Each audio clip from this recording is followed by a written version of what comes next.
Good evening, everyone. This is Deacon Joseph Swaden. Christ is risen. It's our first show back from Bright Week, so we are getting started.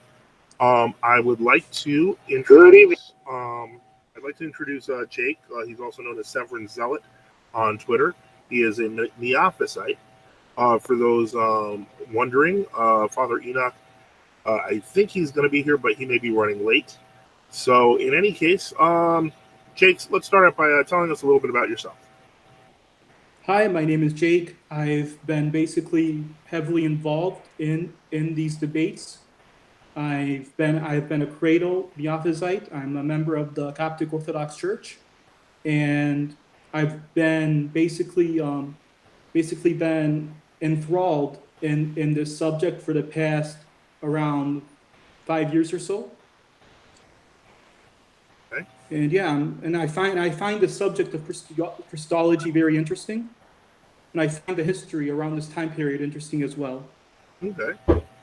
Well, that's good to hear. All right. So I always start with one basic question, and I realize it sometimes causes a bit of a disconnect. So I'll just ask my question, and you can tell me why not or why. And that is, what is holding you back from joining the Eastern Orthodox Church? The Council of Chalcedon. Okay. What's wrong with that? The problem is, well, there's quite a few problems, but the first problem is the definition itself, the into natures definition. It does not preclude by itself the understanding of a prosopic union. Because if you don't know, like the Syrian Church of the East, they had a council about 35 years after Chalcedon where they accepted it. They accepted the prosopic, they accepted that definition, and they understood it to mean a prosopic union. Because the problem with the into natures definition at Chalcedon, they do not clarify whether or not there are two subsistent beings after the union, or not. You can interpret it as two self-subsistent beings if your understanding of nature means hypostasis.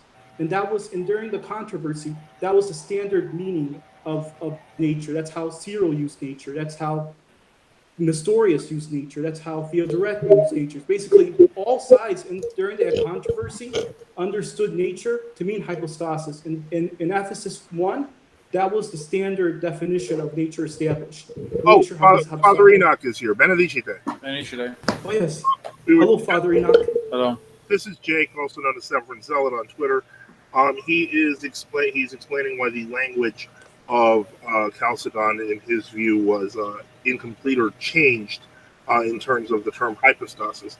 Now, my first question to you, if I may, Jake, is that, Chalcedon didn't just end and that was it. There were a number of attempts to try to bring back the Neophysites and Monophysites into the communion of the church, not the least of which is three chapters controversy.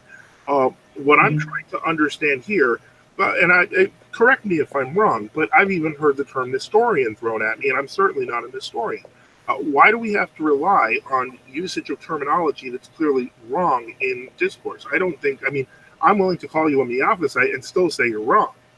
But why would, say, a non-Chalcedonian call me a Nestorian when I clearly do not believe in two different persons, who are just randomly joined, which comes close to adoptionism? Because as St. Cyril said in his letter, St. Cyril said this in his letter, while feigning to hate the teachings of Nestorius, they weld them together again in a different way by admiring the teachers of Theodore. So basically, keep in mind, before the three chapters controversy, before it was understood widely by both the Chalcedonian and anti-Chalcedonian and the Nestorian bodies that the teachings of Theodore of Mopsuestia were accepted. Well, hold on. I have to cut you off there for a second, because the Chalcedonian bodies, for lack of a better term, didn't exist when St. Cyril was writing, because the Council of Chalcedon was in 451 and he died 7 years before. So we kind of have to clarify our terms here. Because it applies, because here's the thing. Cyril said While feigning to hate the teachings of Nestorius, they weld them together in a different way by admiring the teachings of Theodore. Cyril is referring to the people who signed the formula of reunion regarding Abbas of Edessa, Theodoret of Cyrus. The Chalcedonian body in 451, that's what they basically did. Yeah, but the three chapters controversy was about those very documents, and it condemned them, and it actually led to a schism in the West because they were afraid that they were abandoning Chalcedon. So I'm curious as to how you continue to assume that that is our position when we've bent over backwards historically to try to say no, that's not our position. If St. Cyril was talking about Nestorians, he wasn't talking about us. He was talking about followers of Theodore Mobsiestia. I'm not saying that you guys now today hold those views in light of 553, but I'm talking about ancient Chalcedonians from around 451 to 5. Ancient Chalcedonians, it includes Latins too, because they really resisted the three chapters. Even Pope Vigilus, he said that the letter of Abbas was blameless, and he was forced to condemn it. And when he condemned it, people in his communion anathematized him. What happened was he condemned it after he read translations of what those letters actually said, and he served a prison sentence. But more importantly, the people who anathematized him because they thought he was reverting from Chalcedon. Yes. And they wrote extensively in defense of the three chapters, people and from his body. Okay, well, and the problem is in the minutes itself. You have Anatolios of Constantinople and Maximus of Antioch in the minutes of Chalcedon saying that they accept the letter of Abbas as Orthodox. That to me is the problem with the Second Council of Constantinople. I don't see how you can separate the teachings of Abbas and Theodoret from their persons. To me, it doesn't make sense. But that's actually what happens in the Council of Constantinople, because they continue to condemn the letter, but they question the authorship. And the reason why is because Abbas of Edessa did, formally, if I remember correctly, he repented at Chalcedon. So that's why I'm trying to understand why, if you're saying it would be difficult to separate the person from the teachings, but that's precisely what they did. Yeah, that's a problem. You can't separate the person from the teachings. It's still the same. Unless he didn't, and his position at Chalcedon didn't change at all.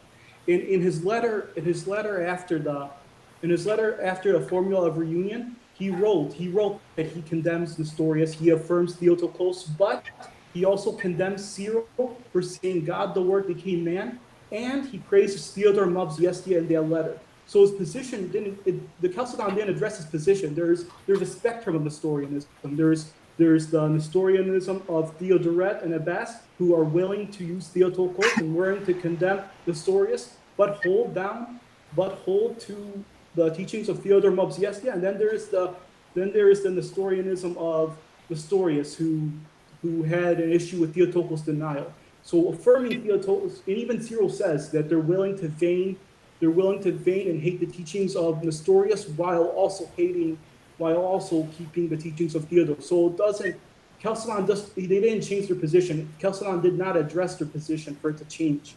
Chalcedon did address that the Theotokos was the Theotokos, but not the Christotokos of Nestorianism. So I'm not sure how one makes that argument. No, because Theodore and because Abbas prior to Chalcedon, Abbas wrote this letter where he affirmed Theotokos. He condemned Nestorius for not using Theotokos. Now remember, this is before Chalcedon in his letter. And in that same letter, he also condemns St. Cyril for saying God the Word became man. So his position essentially was the same thing before Chalcedon, and the Chalcedon didn't address no change. The same exact thing in this letter is compatible with Chalcedon at the time. Now, to understand, basically what you're saying, therefore, is that Abbas of Edessa lied to the Council of Chalcedon, repented falsely, and held similar views for years after the Council of Chalcedon, even though he died 6 years later. No, he did. I don't believe he lied. I'm saying he held the same views, and Chalcedon didn't address it. He was able to keep his views and accept Chalcedon, like the I, Assyrian Church of the East did. the Acts say that he repented, and so I don't know how you can make that argument. The point is, They're claiming that he repented.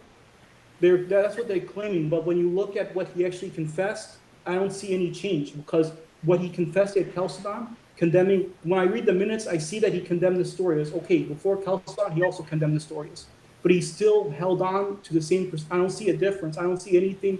I don't see Chalcedon targeting his beliefs. I don't see them and like it's. And I'm not saying, and you can argue that you can argue that he repented, but I'm not seeing any evidence that he really changed his beliefs, because the position he confessed at Chalcedon was no different than what he confessed in his letter. okay, so let's assume that everything you're saying is absolutely true, which of course is still debatable. But let's assume that you're absolutely correct that Ebus of Edessa did not change any of his positions before or after Chalcedon. That still doesn't solve the fact that in 553, his letters, his public teaching, as we would put it, were condemned. So what now? But his person was not condemned. And another issue, and 553 still held on to, they still preserved the authority of Chalcedon. Now Keep in mind, Chalcedon was much bigger than just Ebus of Edessa. He was virtually a footnote in the Acts, even though they're gigantic. So I'm curious as to he was a major. It was a major problem to allow acceptance of such heretical documents at a council. That to me is very low standards for Orthodox. I don't think his documents were fully accepted because, from my knowledge, a lot of people didn't read them, because that's part of the reason why they had to be offered in translation of Pope Vigilius almost a century later. All the senior bishops of Antioch and Constantinople, and the papal legates representing Pope Leo, they all accepted it, and nobody there at the time refuted them or disagreed with them. Passed over it, but it's worth noting that addresses another major problem that we talk about when we're talking about Chalcedon, which is Chalcedon was formed in response to the Second Council of Ephesus in 449. Yep. We refer to it as the Latrocinium, where basically Dioscorus killed a guy. That's the narrative, but that's a narrative that Dioscorus killed a guy. But basically, historical research done by Chadwick and done by Freud shows that Flavian died around February of 450, like 450 AD. So he didn't die right after. He didn't really die right after the. So in other words, what you're saying is the testimony of two people who were there, who were then stuck in the city for a period of months because they were detained, who said that he died 3 days after the council's closing, and died of his wounds from the mob. That's a narrative. That's a narrative promoted by the Chalcedonians. But I'm talking about research done by Chadwick and Freud. They found that he was writing letters still. They found that he was writing letters still by February of 450 AD. His letters. That's how long he's been writing letters. So it makes no sense for him to die that early in light of this evidence. I've never heard of any claim that Flavian survived and was writing loads of letters a year later. About like 6 months or so later. It was around February of 450 AD. Okay, but now here's the thing about the second. Why is it that I cannot find any source that says that St. Flavius died after 449? I can you can search Chadwick and Freud and Fred. You can search Chadwick and Fred. I have the sources in front of me, and they say, and that's what they claim. But let's assume. Hold on. But this is interesting, because now I want to ask another question. Because the Council of Chalcedon was at 451. Many of the contemporaries and people were there. Dioscorus was there. Nobody ever brought up the idea that St. Flavius died in 450. Nobody said, hey, you know what? He didn't actually die of his wounds. He actually he died of something else. You guys just didn't know it. Like, how come nobody finds this stuff until 14 centuries later? Well, even in the minutes of the Chalcedon, they didn't attribute on his final sentencing. They actually discussed this in the minutes of Chalcedon as an accusation by multiple people, but it wasn't attributed to him by the final sentence. Like almost all the bishops, when they came down to making the final sentences, they were all saying, "Oh, because Dioscorus didn't come to the summons, or Dioscorus didn't arrive." That was Well, no, basically, he left midway through the council and he refused to come back. That's why he was yeah, deposed by the council. yeah, and that was the final, like, you know in the end of the Acts, when all the bishops, they sign on for the reasoning for deposing him. All the bishops that the Council of Chalcedon, they signed on. They almost all of them signed on because he didn't come back. They didn't mention anything about, like, almost all of them didn't mention anything about murder or anything, and that wasn't an official charge attributed to him. Well, And at first he wouldn't be charged with murder anyway. He'd be charged with conspiracy or accessory because Flavian was killed by a mob, not by Dioscorus. But that's putting that aside. The point is that is the charge of refusing to go before a council. You can choose to anathematize someone's teachings afterwards, but you can't try him for heresy if he isn't there. Yeah, and the way we view these murder charges is no different than Saint Athanasius at the Council of Tyre. He also didn't show up at the Council of Tyre. He rejected that council, and he was also accused of murder too by the sympathizers.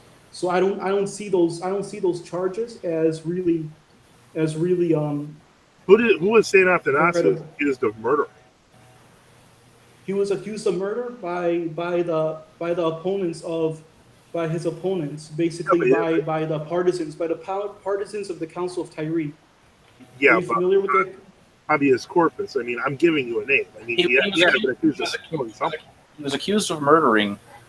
It's in actually the Acts of Socrates and Sozomenus.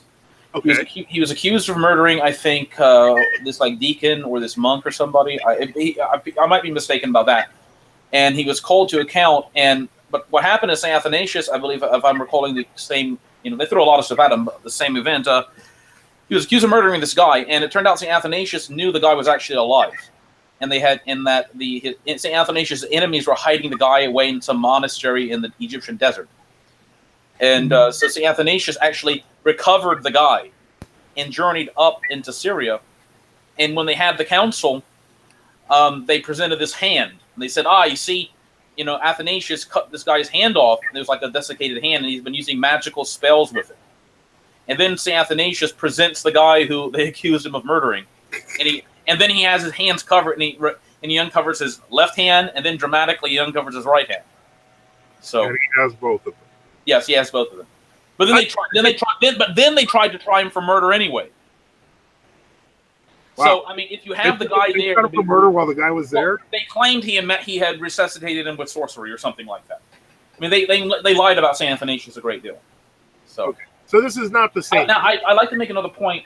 I don't think it's actually true that up until the time of around St. Cyril's time, that everybody accepted hypostasis and essence as meaning the same thing. If you read a book called Against the Monophysites, all right, by the Emperor St. Justinian, he actually extensively quotes from St. Cyril's dialogues, and you can find the dialogue of St. Cyril. He's quoting from in Patrologia Graecia, volume 37, column 697. And here's what it says. St. Cyril says, "We say that the Son is united with the Father, both in his being like us and in his being superior to us. He is most assuredly, of course, consubstantial to the one who begot him, since as his true Son he is of him. But he exists in his own hypostasis, by which he is believed to exist completely in his own right. However, even though he is distinguished from the Father, he is not separate from him, as we are separate from each other through the principle of corporeality. For even in his otherness, that is, his particularity, he possesses a natural ineffable union with the Father, although the hypostases do not admit any kind of confusion with one another, as is believed by some, as though the Father and the Son were the same. But they are united because of their identity of essence, even while we say that each one truly is and subsists and possesses his own existence." The interlocutor then asks St. Cyril, he says, "Are you then saying that the Son exists in his own essence that is different from the Father's?" St. Cyril replies, "He does not exist in an essence different from the essence of God, but he exists as Son in his own hypostasis." The interlocutor says, so is essence different from hypostasis?" St. Cyril replies, yes, there is a significant difference between them, since essence encompasses all the particulars. The reply to St. Cyril is, how do you mean? It seems that I am slow in these things. St. Cyril says, and do you suppose that I am well versed in these matters? At any rate, let us proceed to a careful examination of these things, insofar as possible, so that we might ascend as through an icon to the uppermost heights of the divine splendor. Essence refers to some common reality, whereas hypostasis is a term referring to the particular of which the universal is predicated. Now, consider with me what this means. How shall we define man? Interlocutor, as a rational and mortal being. Cyril. Now, we regard reason to be his most fitting characteristic, and we say that this is the definition of his essence, which applies to all the individually subsisting particulars. And so we understand that Thomas and Mark, or Peter and Paul, fall under this universal classification of man, and fit the definition of man. Essence, therefore, can be predicated of any of the particulars. However, we have yet to explain clearly the definition of those who are considered as particulars. No particular is simply man. It is Peter or Paul. And when we say Thomas or Peter, we are not properly referring to the definition of essence, for either one is man just as much as the other. But by so distinguishing them, we are referring to a particular hypostasis who happens to exist in this species. Therefore, essence brings to mind the principle common to the whole race and to every individual man, whereas hypostasis is understood more properly of the individual, and its definition should not be confused with the universal, nor does it merge and mingle to produce some obscure mass, but is always something particular and individual. So it seems to me St. Cyril understood there was a definite distinction between hypostasis and essence. He wasn't saying saying that they're the same. Which writings from St. Cyril is that from? Is that Justinian's quotes, or are those? You can find that in Patrologia Graecia, volume 37. It's St. Cyril's dialogue with the interlocutor. Because in St. Cyril's final writings, it's called. You ever heard of the Unity of Christ? On the Unity of Christ by St. Cyril. They ask him. The questioner is asking him. Then he does not have two natures, that of God and that of man. And then St. Cyril replies, Godhood is one thing, manhood is another thing, considered in the perspective of the respective and intrinsic beings. But in the case of Christ, they come together into a mysterious and incomprehensible union, without change, without confusion, and without change. The manner of this union is entirely beyond conception. And then they ask him, in that case, both natures must have been confused and have become. Okay, now you're using the standard English translation on the Unity of Christ. What page number are you looking at? Let's see. Okay, can you give me the first sentence of the answer so I can type it in? Yes. The first sentence. Okay, search. Then he does not have two natures. Okay, go ahead. And then he goes, that of God and that of man. So the question, does he not have two natures, that of God and that of man? And then St. Cyril replies, yes, and then the answer is, well, Godhead is one thing and manhood is another thing. And then search this one. Well, no. Let's read the rest of everything here so we understand what he's talking about. So the person asks St. Cyril, he says essentially St. Cyril, then he does not have two natures, that of God and that of man. That's people are asking St. Cyril that. And St. Cyril answers and he says, well, Godhead is one thing and manhood another thing, considered in the perspective of their respective and intrinsic beings. But in the case of Christ, they came together in a mysterious and incomprehensible union without confusion or change. The manner of this union is entirely beyond conception. Then the question is put to St. Cyril, but how from these two things, that is Godhead and manhood, can we envision a single Christ? Answer, I think in no other way than as things which come together with each other in an indivisible union beyond all conception, as I've already said. Reply, such as what? Answer, well, do we not say that a human being like ourselves is one and has a single nature, even though he is not homogeneous, but composed of two things, I mean soul and body? Reply, well, do. Answer, and if someone takes the flesh on it, and someone takes the flesh on its own, separating its unity with its own soul, and divides that what was one to two, have they not destroyed the proper conception of a man?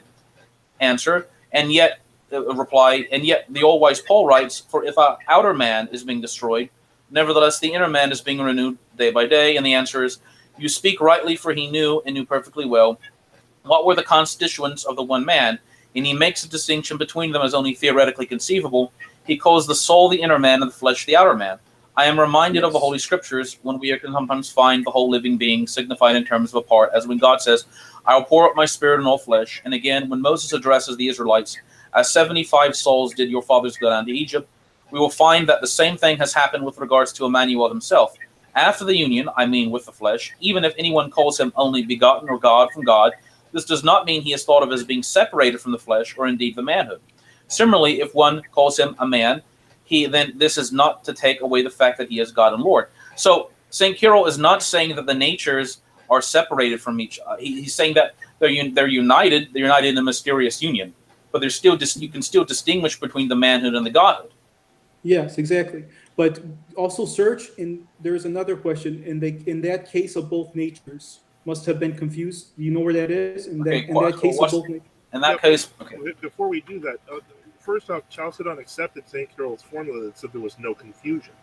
So I mean, to imply they use into nature's exclusivity in into nature's exclusivity, but they did not allow from two natures, of two natures, or one incarnate nature of the Word at the Council of Okay, now in this section of the unity of Christ, there's this person who's, again, remember, when it says be, that's someone asking St. Cyril. That's not St. Cyril making a statement.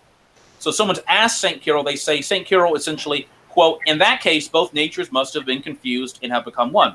And St. Cyril replies, and what does St. Cyril say? He says, but who would be so misguided and stupid as to think that the divine nature of the Word had changed into something which formerly it was not, or that the flesh was changed by some kind of transformation into the nature of the Word himself? This is impossible. We say that there is one Son and that he has one nature even when he is considered as having assumed flesh, endowed with a rational soul. As I've already said, he has made the human element his own. And this is the way, not otherwise, that we must consider that the same one is at once God and man. Reply, then he does not have two natures, that of God and that of man. And then we go into the point where St. Cyril says there's a distinction still between his Godhead and his manhood. Yes, but you notice when he uses one nature, that can only mean hypostasis. If it meant essence, it could not be both God. It cannot be both. Well, St. Cyril. So St. Cyril, so you're saying when he confesses the creed, when he says in the Nicene Creed, the Son is of one essence with the Father, he's saying he's of one hypostasis with the Father. He had no distinction. No. In other words, did St. Cyril accept the distinctions made by the Cappadocians between hypostasis and essence? The formulas he uses for Christology are not the same as what he uses for Trinitarianism. It wouldn't make sense for St. Cyril to double down on one nature over and over again in his unity of Christ peace if it didn't mean hypostasis. And in the first council of Ephesus, hypostasis was used to mean nature. The Ecumenical Council of Ephesus, it was used to mean nature. And if you go into Anathemas, it talks about hypostasis in it. It doesn't say ousa, it doesn't say essence, it talks about hypostasis. So that was what Council of Ephesus? You're saying that the Council of Ephesus, you say, right? Yes. The 12 chapters. Okay. All right, Father Joseph. Well, okay, so now let me see if I understand this correctly. Because it seems to me that, at least in the terminology of St. Cyril that Father Enoch pointed out, that the term one nature means something different than the human and divine nature. He's describing something completely different. And this is what he's describing the hypostasis. Right. And Chalcedon uses the exact same language of describing the union of God and man as hypostasis. So how are they Nestorian? Because they use the into natures formula, into natures, one person. That's exactly what Nestorius used. Well, no, Nestorianism teaches that it's a loose union of two natures, and they go on the verge of teaching that it's two persons. Well, remember, and Nestorius believes nature is equivalent to hypostasis, so he has to believe in two persons.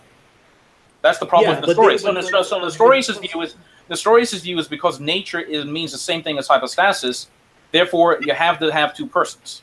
That's inescapable from Nestorius' view. Basically, you have to. So Nestorius could not make a distinction between hypostasis and nature, and because he could not do that, he had to confess the teachings of Theodore Mopsuestia. he was able to confess into natures one person, but here's the problem with the Chalcedonian definition. They don't clarify what it means within two natures. They don't make that clarification at the Council of Chalcedon. So that's why you had the Assyrian Church of the East accepted 35 years later after Chalcedon. And they accepted the full definition of Chalcedon, and they still held to their prosopic union. They did not accept the full definition. They in fact removed the reference to Blessed Kirill and any positive references to Kirill, and they did not accept that. They did not accept the 12 anathemas of Saint Kirill. And they still didn't. The Council of Chalcedon themselves, they didn't. They ignored the 12 anathemas at the council. No, Theodoret of Cyrus had to renounce that. He had to repent of the things yes, he did. Theodoret of Cyrus had to repent of what he had said. And I should also know that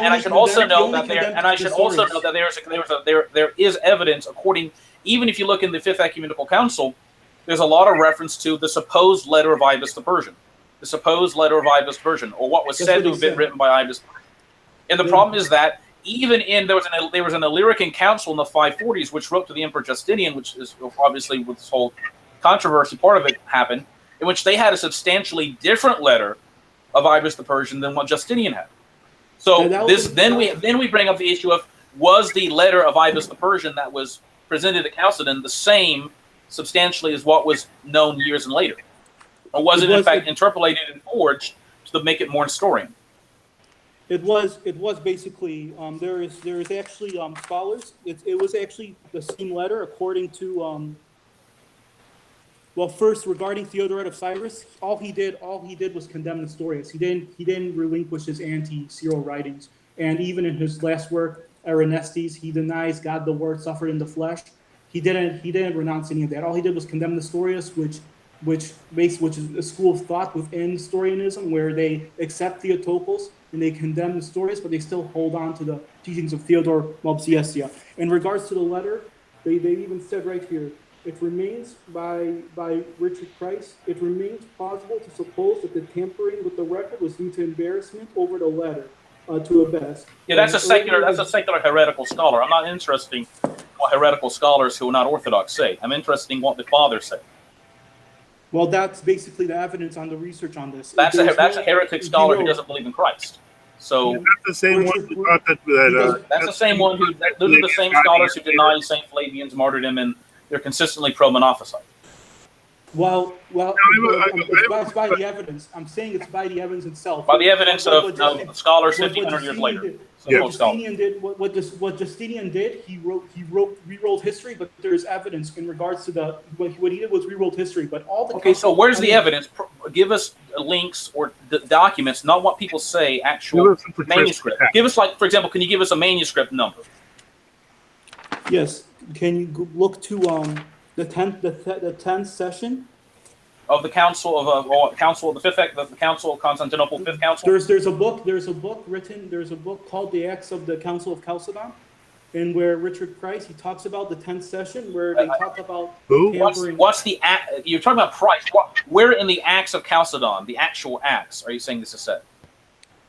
It's not in the actual Acts. It's in his analysis. Okay, so I'm not concerned about this guy's analysis. I'm concerned about the actual text. I'm not concerned about people's analysis and stuff. Well, in the actual text, you bring up anybody's analysis, I'm just going to ignore it, because these aren't people that have anything to do with the church. Especially if it's like hundreds of years later. 1,500 years later. Yeah. Now I would like to address one of the things that interested me in having this discussion, as I said, I went up and down your Twitter feed. You focus on Carillion Christology and your interpretation of it. But in this, I'm kind of wondering, I'm kind of not seeing the ecumenicity of the church there. What I mean by that is it seems almost like you limit the teaching of the church to effectively a very small sector following a specific interpretation of St. Kirill. The Tome of Leo, I assume your position on this is that it is, bad, or I don't know, what term would you use for the Tome of St. Leo? It applies dual agency, and it applies dual agency where it instead of one subject on the Word incarnate doing the activity. It ascribes certain activity to the flesh and certain activities to the Word, and it's basically it's dual agency. It's basically what Nestorius would support. Nestorius himself You're saying that accepted. Leo is Nestorian. Yeah, well, yeah, it is, and Nestorius himself accepted it in his letter. The Bizarre, he accepted it in his letter. So to understand correctly, the council that anathematized Nestorius also accepted his teachings through St. Leo. And the council and Assyrians who support Nestorius also accepted the Council of Chalcedon. It's in their Synodicon. The Assyrians even have Theodoret of Cyrus as one Yeah, of but their we already saints. talked about the fact that they edited out the parts they didn't like. It's not a full acceptance of the council, and that's why they're not in communion. They kept the full definition of Chalcedon. They edited out the Syro related, but the substance of the Christology of the council, they kept it. And in regards to the letter of Abes, it's hard to believe that. Stop. Hold on. Give me Okay. because you make huge jumps. Like at one point, you were saying that basically Kirill was arguing against a lot of the Latin fathers, and that was before Father Enoch talked. Now you're saying effectively that Chalcedon accepted the language of the Nestorians, even though they anathematized Nestorius. Most of the Nestorians Yes. accept it, and then basically they had to come up with a formula. I think you mentioned 30 years later. So I'm curious as to how this. You're kind of like saying two different things at the same time, and that bothers me. On the one hand, you're saying that the Council of Chalcedon was actually a Nestorian council, but presented with evidence that it wasn't, you're saying it was, even though Nestorians still don't accept Chalcedon. It was. I mean, as San Cyril said, people feign hatred for Nestorian, but also holding on to the teachings of Theodore. The problem with Chalcedon is what makes it Nestorian is it fails to preclude the Nestorian understanding of prosopic union, which is why the Assyrian Church of the East accepted it. Which is why I don't see how like one specific interpretation from Chalcedon trumps the anti-Chalcedonian position and One interpretation of Chalcedon. You do realize that that's the other part that confuses me. We even mentioned previously, I mentioned at least that churches in the West, because of the three chapters controversy, broke communion with Rome because they thought that Chalcedon was being betrayed. I would say Yes. that outside of Dioscorus and his followers and the Nestorians, basically everyone else was in agreement that Chalcedon was an ecumenical council. So I'm trying to understand where you make this line. well, you can make That everyone, including the heretics, was accepting Chalcedon, when it was reality everyone except the heretics was accepting Chalcedon. it's not. I mean, it's not. I'm saying there is a lot of. I'm saying there was a significant amount of people where it was clear that Chalcedon accepted the three chapters. So it was clear that Chalcedon accepted a prosopic union. Enough people believe that, and that's clear based on the evidence of the council. I'm not saying that they explicitly accepted prosopic union, but they did not allow enough qualifications where they precluded the interpretation. Now in regards to so that's precisely why that the Assyrian Church of the East, they accepted it. They accepted the definition, at least the definition. You can say they did not accept everything regarding the praise. They didn't accept all the definitions, because they certainly don't say Theotokos now. They didn't accept all the definitions. In fact, they altered even the term Theotokos in the definition that they changed. So they not just omitted reference to Saint Cyril, but they omitted the reference to Theotokos. So I mean, if you're omitting references like to fundamental doctrines like that, I don't know how you can be said to accept the definition. I mean, if that's the point, an Arian can take the Nicene Creed and just alter, God. exactly, just turn it into like substance, and he could claim, oh, he accepts it, or something like that. But they accept the into natures definition. They accept that. They accept the exact line: into natures, one person. They don't accept the rest. So what does it matter? Because that's the substance of it, and they actually do accept the rest in other synods that they had too. Well, we can call one on in another episode. We can ask if he accepts that. We know the answer is going to be no, but the point is, I mean, unless you can show us from a documented source that, in fact, the Assyrian Church of the East or any other historians, except the Council of Chalcedon, we'd be fascinated to see that. But the point is that it's somewhat irrelevant, even if they claim to accept it, because the Roman Catholics claim to accept, let's say, the Sixth Ecumenical Council. But in essence, they deny it because they don't accept a distinction between the divine operation and the created operation. They don't accept uncreated operation. So the Roman Catholics, can protest all they want. They in fact accept St. Maximus the Confessor's teaching, but we really know they don't. I mean, the Maronites claim to accept the Fourth Ecumenical Council, but they turned out to be Monothelites. So you can have all kinds of heretical groups that claim, oh, we accept this and we accept that, but it's always with their interpretation that they accept it. It's not. But the exact wording of in two natures and one person, they accepted 100%. Well, so a lot of heretics can accept a lot of things, and they can give their own interpretation to it. That doesn't prove anything. Jehovah's Witnesses say Christ is the Son of God, but they understand it differently. I mean, the Arians could say God of God, light of light, but that doesn't necessarily mean they have the correct interpretation of God of God. There's even I can even show you a video of Mar Milas of the Syrian Church of the East where he says that he accepts the Council of Chalcedon. Yes, it's one of the ecumenistic metropolitans. Ecumenical things that we don't like. Oh, I don't know if we mentioned this. You said you're anti-ecumenistic. We talked about this before. Now, as I've mentioned, you mentioned that while the I don't know if it's the Coptic or the Ethiopian does not accept ecumenism, but the other ones do, and they're all in communion. Tell us a little more about that. Basically, most of the hierarchs in the Oriental churches, they did endorse the joint agreements, but the Ethiopian Orthodox Church, which make up by body, they make up at least 50%. They rejected the joint agreement. So it's still a substantial number of Oriental Orthodox who are against ecumenism, but there's also a number who unfortunately support it. Well, let me ask you a question, Severus. I mean, we'll get back onto the Chalcedon topic, but this is actually interesting question. Would you be a member of the Syrian or the Coptic Church? I guess if you could tell me. Coptic. Okay, so the Coptic Church does use leavened bread for the Eucharist, correct? Mm-hmm. So, what is the understanding? What is the response of Coptic people to, let's say, the Armenians who use the unleavened bread? Do they think it's not a big issue, or do they think it's an issue? We don't. It's not a big issue. We just see it as a. I mean, even if they don't mix water into the chalice before preparing the communion, that's not a big issue either. No. Okay. Right. So keep in mind that these are two of the things that Father mentioned are actually in canons of later councils, which are not accepted by either yourself or the Armenians. So the point is, these other councils kind of complete, in a sense, the unity of our teaching, which is why you can't really separate them out. But sorry, I interrupted.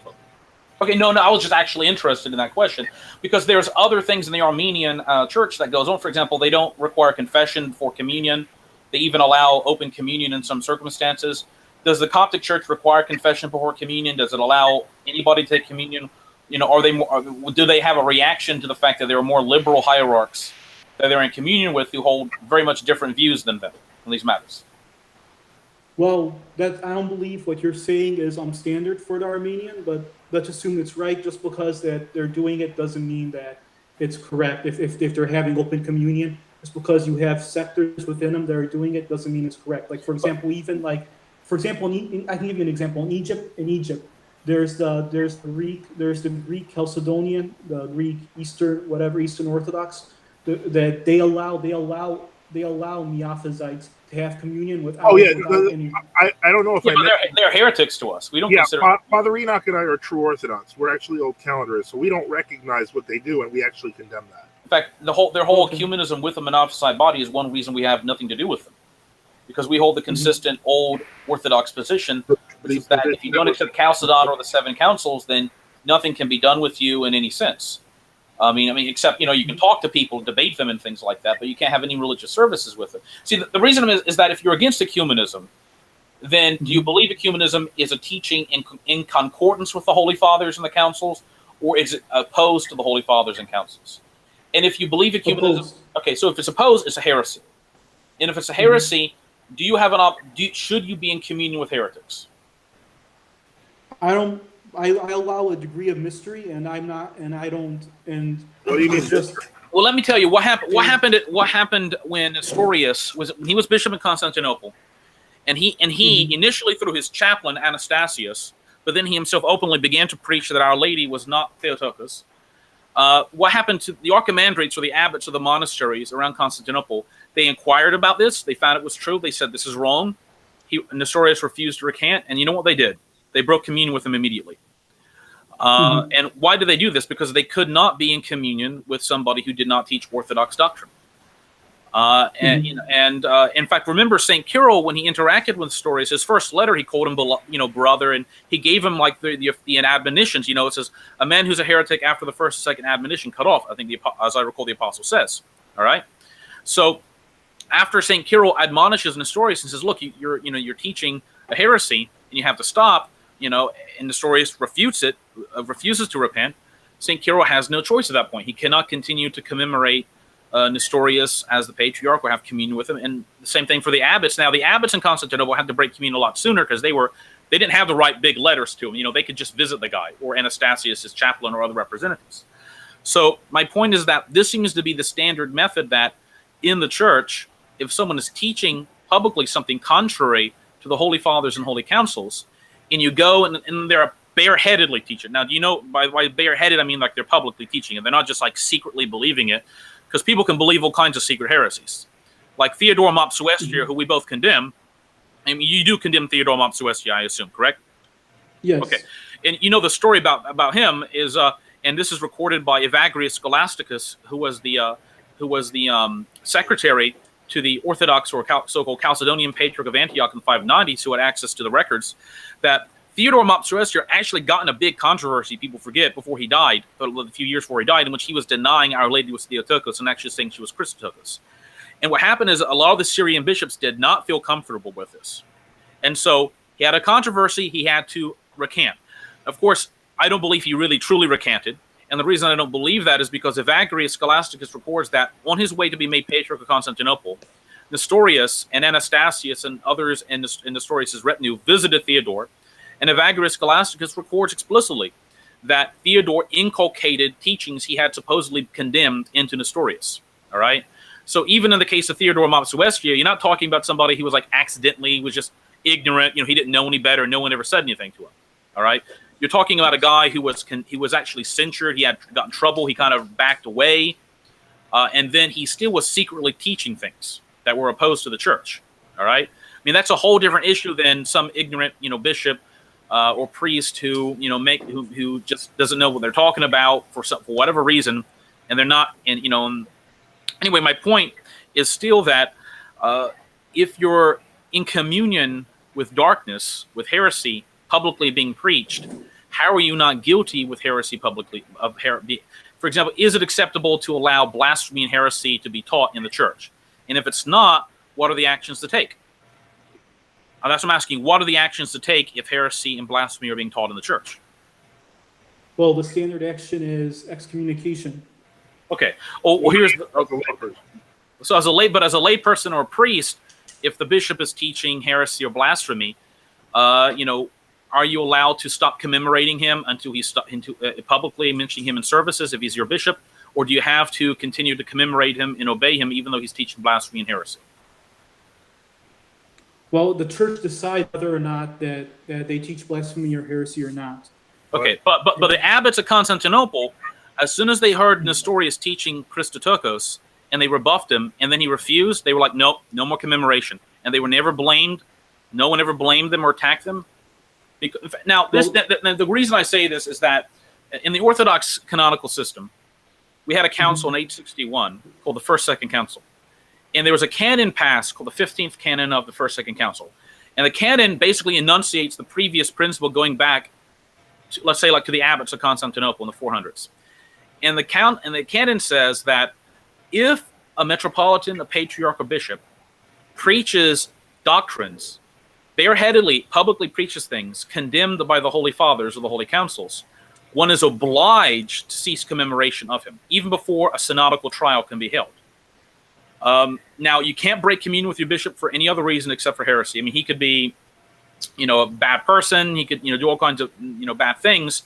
But the only reason justifying separation from a hierarch or any kind of ecclesiastical separation has to be a dogmatic foundation.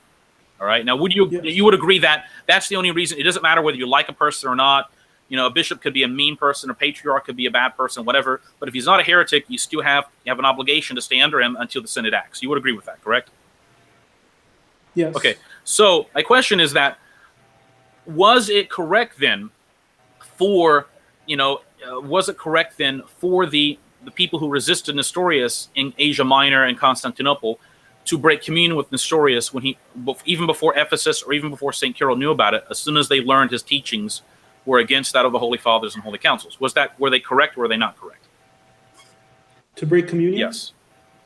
I mean, yeah, I guess they were correct, yeah. Okay, so this is what I'm trying to get to. I know it sounds like I'm leading you down the garden path, but here's my question then. If you acknowledge ecumenism is a heresy, it's contrary to the Holy Fathers and the Holy Councils, and you have bishops and patriarchs and others within your body teaching this publicly, why hasn't a group like the Ethiopians or some other Coptic bishops tried to make this a big public issue and say they're going to break communion with the patriarch unless he stops? I mean, because then you could, because at that point, either you find out who the ecumenists are and who they are not, or it's the whole body stops the activity. All right, and that's what's supposed to happen. Mm-hmm. That's historically what happens. That you bring the issue to a head, so to speak. All right. Well, it's not. Here's the deal. Though it's this whole idea of ecumenism. It really started in the 1960s. What I see it as, it's not traditional. It's basically, I just see it as a trying time where this idea just happens to be permeated for now, but it's not. It has nothing to do with the holy tradition of our Orthodox Church. So it's not a heresy, you say? I'm saying it's a heresy. I'm saying that they're struggling with heresy. Just like, for example, just like the Chalcedonians, they struggled with heresy regarding the lots of members in their bodies, like the sleepless monks, accepting the teachings of Theodore Mobziewska. But if they bareheadedly taught it, what happened when they bareheadedly taught it? They got in trouble. All right. So my point is that when something's bareheadedly, well, the other point is that when you talk about the sleepless monks or the Kephili, or not the Kephili, but any of these other groups, all right, you talk about the medieval world, it's a little bit different. For example, why didn't St. Cyril immediately break communion with Nestorius? Because he was like, 1,000 miles away? He had to ascertain the facts, all right? Mm-hmm. Why did the monks at Constantinople almost immediately, within a very short time, break communion with Nestorius? Well, they could actually ask him and confront him about these things. In the modern age, making a telephone call, emails, personal visits, that's a lot easier than it was, let's say, in the year 430, all right, or 431. Mm-hmm. So my point is, for example, like St. Athanasius, he did not knowingly have communion with any heretics, all right? And in fact, that when St. Athanasius, when he was preaching for Orthodox and against Arianism, that there was an occasion in which there was a bishop named Marcellus or Marcellus of Ancyra who turned out to be, guess what, a Sabellian. He was a secret crypto-Sabellian. And St. Basil the Great had to point this out to St. Athanasius, and St. Athanasius basically broke communion with him until Marcellus would write a statement affirming the correct Trinitarian doctrine. All right? So my point was that St. Athanasius wouldn't be like, well, I got to remain in communion with all these heretical guys until a council can be held. I can't really do anything about it, because St. Athanasius certainly would not concelebrate with Arian heretics or any other persons he knew to be publicly preaching heresy. So why is it different? For example, why would Coptic bishops today, who you believe are Orthodox bishops, why would they have greater leniency in how they can behave and stay in communion with heretics? Well, St. Athanasius' view was that I'm not going to be in communion with heretics. Even if they try to put me to death, I'm not going to be in communion with them. Well, for even for 100 years between Nicaea and even like he was still in communion with them. He didn't. He was not. No, St. Athanasius was not in communion with heretics. What heretics were he communion with? It's not like he was in an independent. No, he had Orthodox bishops supporting him, but the Orthodox bishops were not in communion with heretics. Yes, they were not. No, what heretics were they in communion with? I mean, you can who? No. I'm not saying he was in communion with. I'm not saying he was in communion with heretics. No, I misspoke. Okay. But I'm saying that he it's not like he formed his own. He didn't have his own separate body or his own separate institution. He just stayed put.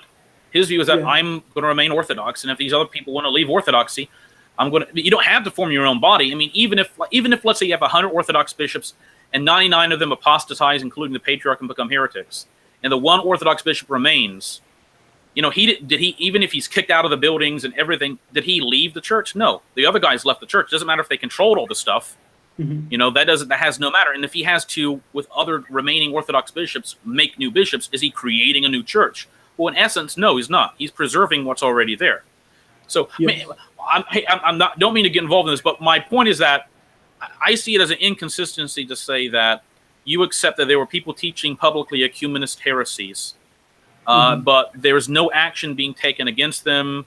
There's people. It seems that the Oriental, so the kind of the Miaphysites, Monophysite communions, their view is that you just remain in communion with people who don't teach Orthodoxy, and that's acceptable. Where because ecumenism is basically ecumenism, you mean ecumen. My bad. Okay, I understand. Ecumenism. Okay. Because ecumenism, it's basically not real. It's not officially declared a heresy. Mm-hmm. So and it's not realized as that. That's the problem. So it's not a heresy. Well, it is, but it's not. It's like for example during the times in the 5th century when you had a lot of people in the Chalcedonian, where you had a lot of not the Chalcedonian. This is pre-Chalcedon times, where you had a lot of people who were venerating Theodore and Diodore of Tyrus. Theodore Mopsuestia and Diodore of Tyrus, even though Diodore of Tyrus was condemned by Gregory the theologian, you had a lot of people still venerating him, and there were a small minority of people that realized he was a heretic, but they continued on because it wasn't realized as an official dogmatic heresy by the body. It hasn't been condemned. Well, as the difference, of course, the difference, of course, is these people were defending Diodore or Theodore as Orthodox, and saying that, for example, people would say stuff like, "Oh, they've had forgeries in their writings and all the rest." All right. Anyway, but so your view is that. So my point again is that in the case of the abbots around Constantinople, they broke communion without any kind of conciliar condemnation. You see my point? They broke communion with Nestorius before Ephesus was even held. So, but they're never condemned by any council of the church. They're praised, in fact, by saints of the church. They're not condemned for. I mean, in your system, if a group of Coptic abbots were to say we have to cease commemoration of the patriarch because of his ecumenical activities, you would say that they're schismatics and they're blasphemers or they're evil or whatever. They're out of the church. But the abbots around Constantinople, around 430 or 429 or earlier, broke communion with Nestorius before there was a council, because they understood that if you remain in communion with heretics, it's like a disease. What happens? You start getting infected by them. Now, if you have a gangrenous arm and it refuses to be healed, you can either cut the arm off or cut the hand off, or guess what? Your whole body gets gangrene, and you die. So I'm just saying. Anyway, I guess we're not going to agree about whether it's acceptable to break communion with heretics and things. But okay, so let's go back. Let's just go back to the issue of Chalcedon, and so your view would be that Severus would be the great. Your view, you would think Severus of Antioch is like the great exponent of Saint Cyril of Alexandria. He would be the one who understood him the most, you would say. Yes. So Severus's teachings. So would you view those who accepted Chalcedon, for example, the so-called what you would consider to be the quote unquote Eastern Orthodox bodies, would they be considered Orthodox or heretical in your view? Eastern Orthodox? Yes. I would view them. Yes, heretical. Okay, so your view is that you can't have any communion with him, you can't pray with him, no sacraments. You think that's the correct attitude, correct? Yes. Yes, even though your bishops don't view that as the correct attitude. There are some. Well, not all of them, but there are bishops that disagree. What I view it is that are you familiar with economia? Economia. Economia doesn't regard dogmatic issues. It has reference to canonical issues. I just view it as I just view the communion thing and places like Egypt or Syria. I just view that as some kind of pastoral agreement due to the limitations, because the area itself. Well, let me ask you about that question real quick. So you do acknowledge as a fact that there is like an ecumenical agreement between the Greek Orthodox Patriarch of Alexandria and the Coptic Patriarch that they can have some sort of limited communion, marriage ceremonies, and the same thing in Syria. That does exist. You do acknowledge that, correct? Yes, and I view that as like economia. I just view it as pastoral. Well, the problem with that is that So here's the problem, though. If the Orthodox are indeed heretics, then they have no true sacraments. And so how can you say it's pastorally acceptable for people to go to heretics for no sacraments, for just bread and wine? You see, my point is that it doesn't make a lot of sense, because economia, you can't just say by economia somebody can get married to 7 wives. Economia, you can't say by economia someone can go to a Jehovah's Witness Kingdom Hall or go to a Baptist church and take communion or whatever, because economia does not have a reference to dogmatic issues that go to the heart of the faith. Well, all right? Hold on. Here's but it hasn't been. I do want to point out something on this line, because someone keeps saying get back to Chalcedon. Now, the Greek Orthodox Patriarch of Alexandria accepts Chalcedon, and obviously the Coptics in that area do not. And yet they practice mixed communion, mixed marriages, etc. The entire focus of this argument is that Chalcedon is either heretical or Orthodox. And if you hold it's heretical, how can you receive communion in the same churches as people who accept Chalcedon?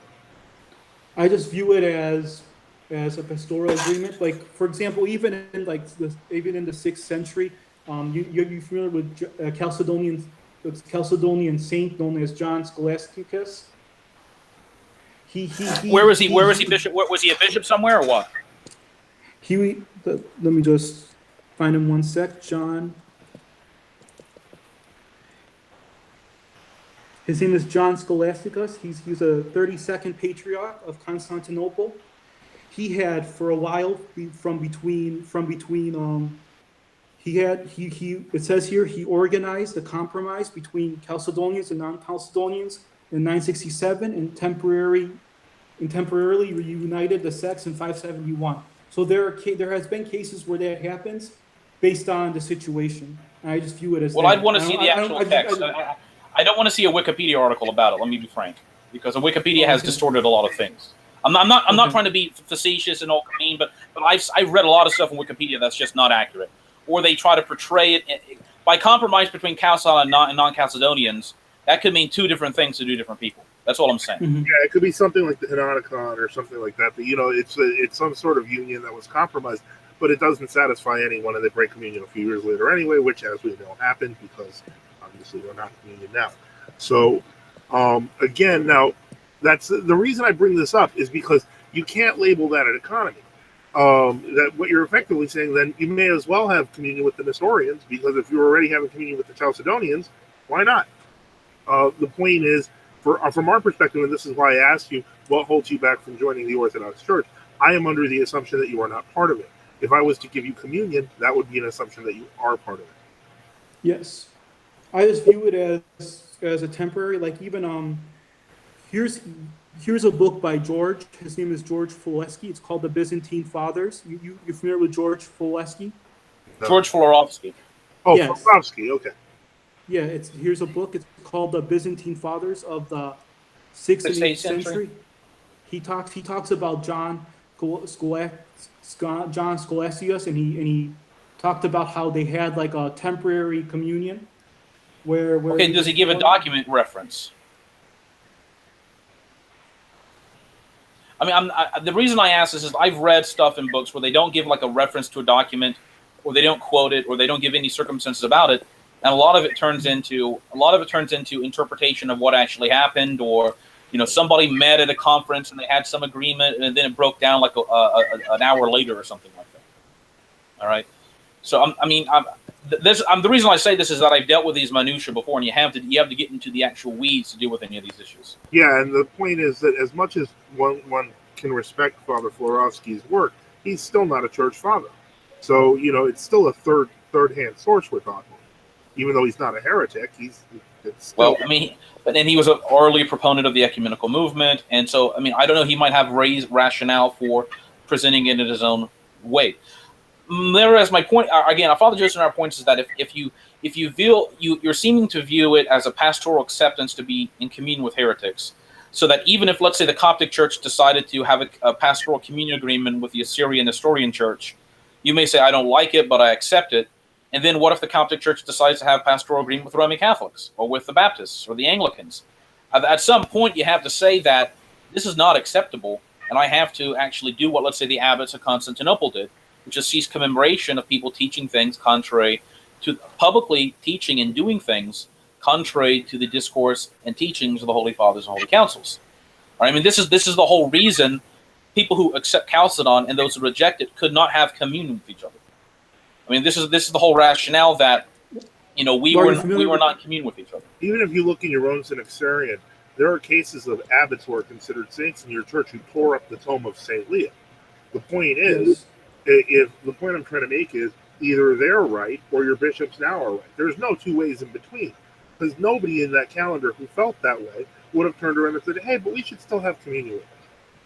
Because I mean, I can't. My point is that I can't fundamentally respect the position of someone who accepts ecumenism and says it's an acceptable theory or teaching or practice, because it denies the very basis upon which everybody's, for example, the people who the church. Exactly, because in essence, we have more respect for Monophysite, anti-Chalcedonian abbots believing they sincerely believe what they believe, even though they were very much wrong, than I would for people who say it doesn't matter or it's a past or who cares about it. All right, okay, but let's get back to Chalcedon. I understand we went overboard, but I think we had to discuss that issue. We had to bring it. I had to bring it up so everybody can understand what we're familiar with Are you familiar with Achilles of Constantinople, who drafted the Henoticon and the four Eastern Patriarchs? Acacius? Who was the name of the patriarch? I think he said him at Acacius. Achilles of Constantinople. Acacius of Constantinople, yes, I know. He drafted the Henoticon, and four Eastern Patriarchs were in communion with each other from 484 to 519 post-Chalcedon. Yes, and in fact, so they were... it was enforced by the emperor. Yes, the Emperor Zeno, I believe, right? Was it the Emperor Zeno who enforced the Henoticon? Yes. And in fact, the Orthodox churches in the West had the cease commemoration over that. And in fact, if you read, there were numerous abbots and archimandrites in Syria and Jerusalem that would have no communion with them over the subject. All right. So bringing up my point is that bringing up and remember also Peter Mongus got in charge of Antioch. A number of these people. The Henoticon was a means for which the Monophysites, the anti-Chalcedonians, to take over the Eastern Patriarchs. And this is why the strict Orthodox would not hold communion with them. So I cannot accept Acacius' position as an acceptable position. That. I mean, for example, if I was alive, I would not be in communion with Acacius, because even though now Acacius would say he personally accepted Chalcedon, he would say things like that, all right? But he would say, well, I'll still hold communion with people who don't. And the reaction by the traditional Orthodox of the time, the so-called Chalcedonians, was that this is not acceptable, all right? You either accept one or the other, because if you don't, you're teaching two different faiths, all right? So, I mean, so my point is that Acacius is not a very good name in church, in so-called Chalcedonian or really Orthodox church history. He's not thought very well of. A house divided against itself cannot stand. Okay, so in your view, Severian Zealot, what would... Pardon me? Oh, his name's Jake. Okay, Jake. Okay, Jake is short for what? Jacob. Okay, Jake. Okay, I'm sorry. All right, so in your view, what would we have to show for you to accept Chalcedon as being orthodox in its doctrinal teaching? To show me that proof that the definition precludes to show me that the definition precluded. Yes. So the dogmatic proclamations of Chalcedon, what would we have to demonstrate to show you that those are orthodox? What would we how would we have to go? In your view, how would we go about? How would we have to? What's the burden of proof we have to give? I suppose. I'm not trying to phrase it. Okay. Are you familiar with the Second Council of Constantinople and the qualifications they established? You mean what we consider to be the Fifth Ecumenical Council? Are you talking about that? Yes. Okay. All right. I'm familiar with that. Yes. Yes. can you the same qualifications that they had in the canon that precluded prosopic union? I would like to see evidence that same. I would like to see evidence that was explicitly taught at the council, and I would like to see evidence that there was mainstream acceptance of the notion of God the Word suffered in the flesh, because based on what I've been reading, it looks like they completely avoided that. The Chalcedonian body, they had a history from around 451 to 553 of really resisting that teaching, and I don't. Okay, see, so you view after 5. Oh, I'm sorry. Go ahead. I'm sorry. Go ahead. You guys like for example, I can't find an example of any Chalcedonian saint between 451 to 544 that explicitly affirmed the notion that God the Word suffered in the flesh, and that was accepted in the 12 chapters of Chalcedon, and that was something that was avoided at the Council of Chalcedon. Whereas we had Severus of Antioch, we had Philoxenos of Mabug, and we had Jacob of Sarad. They were all we never had an issue affirming that, but Chalcedon, they resisted it, and initially the imperial church of both the West and East, when they were presented with the idea of affirming it, they initially opposed it. It was not until around 453 to around 543 where Justinian, he basically implemented his edicts and had it taught. But before that, basically most of the Chalcedonians resisted that idea. So wait, hold on. Let me get this straight. So you would say that after 553, effectively, the Chalcedonians had it correct. I would say after 553, they fixed some things, but they're not completely right. But they were able to affirm the notion that God the Word suffered in the flesh, whereas before, basically almost all of them, mainstream, they were not able to affirm it, and I cannot find evidence of a Chalcedonian saint between 451 and 543 that affirmed it. So basically, if there is a Western father that does in fact teach that Christ suffered in the flesh, then you will accept Chalcedonian Orthodoxy and join us. If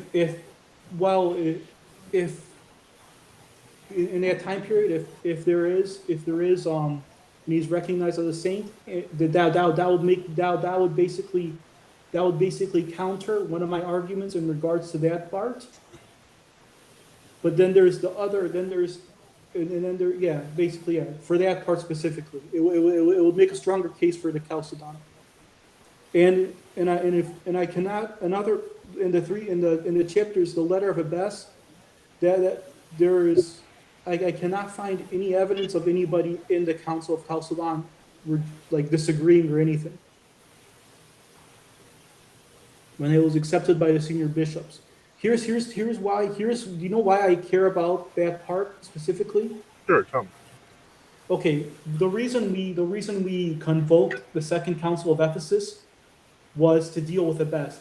Theodoret and Abbess, they were the main reasons for the Second Council of Ephesus. Even Theodoret says in his letter that he was basically the head in front of the heresy. He was the main reason why this council was even convoked.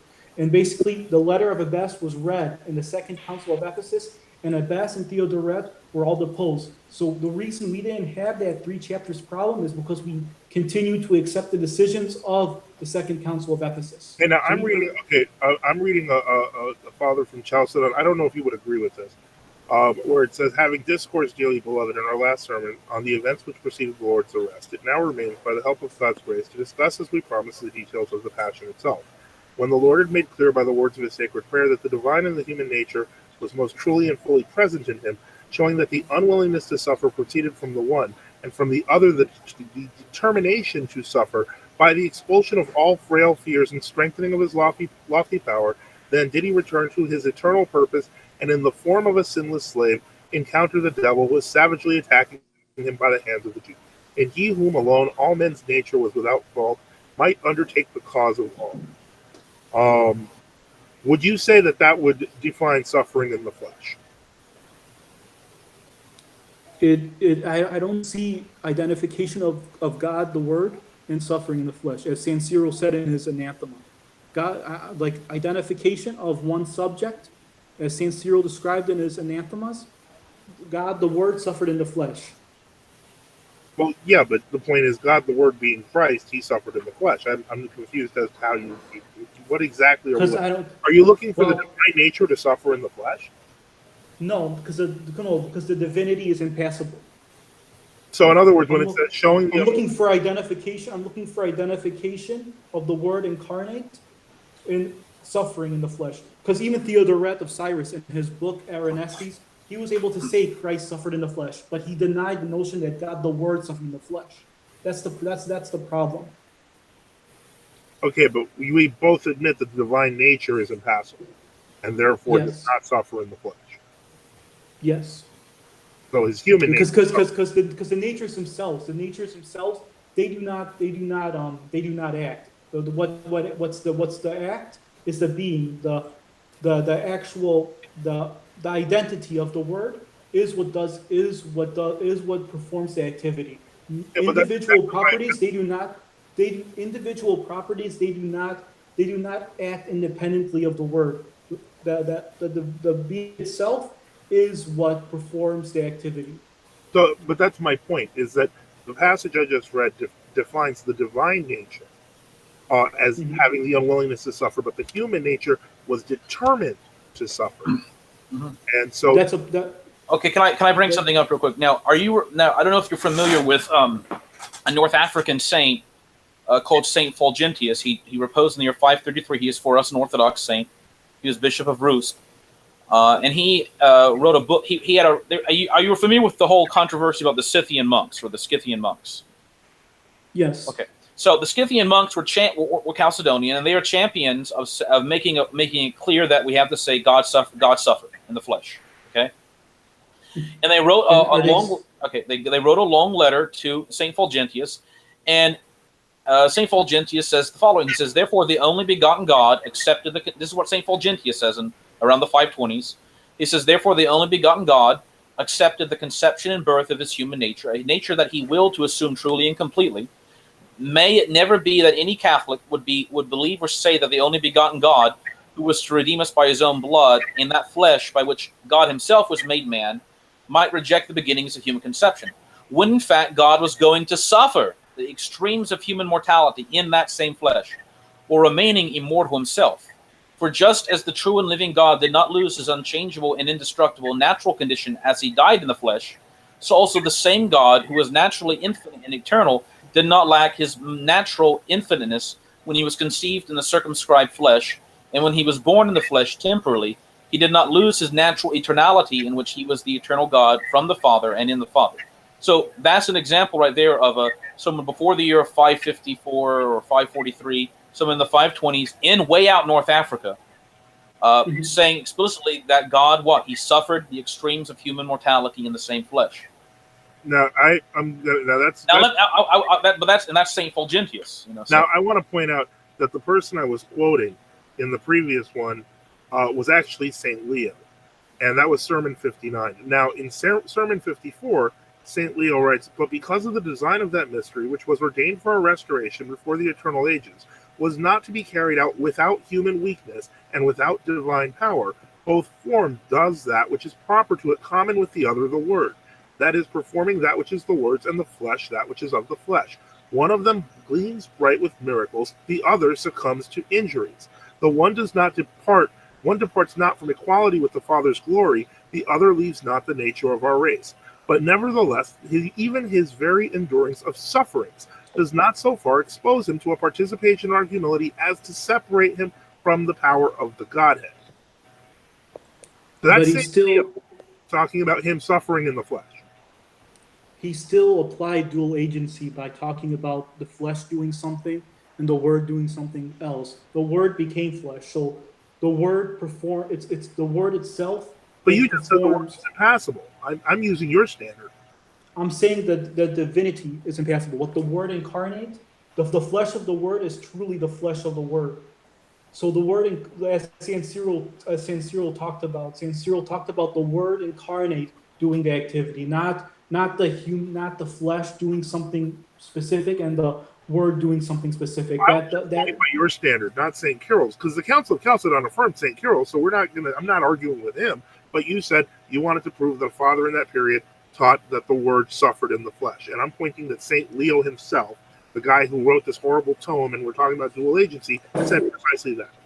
Okay, but I also he didn't identify the word. He still attributed, because he said, like, he still attributed certain activity to the flesh and certain activity to the word in that exact document, instead of identifying the word himself. The word himself as God incarnate.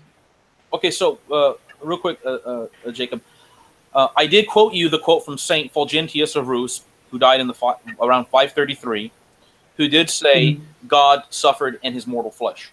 All right, so that's before any Fifth Ecumenical Council took place, and I gave you the Western bishop. Yeah, and that's some guy like in way out North Africa. All right, so he understood. He says again, I'll read it again. He says, when in fact God was going to suffer the extremes of human. It's on page 51 of the link I gave in the chat. He says, when in fact God was going to suffer the extremes of human mortality in that same flesh, while remaining immortal himself. So, I mean, you accept that as correct, that God was on the cross, he was going to suffer the extremes of human mortality in the flesh. Yes. Okay, so there is an example of a Chalcedonian writer who, just as anything, when people asked him, did God suffer in the flesh? Did God the Word suffer in the flesh? He's like, yes, of course. But what do you need to join the Orthodox? Yes,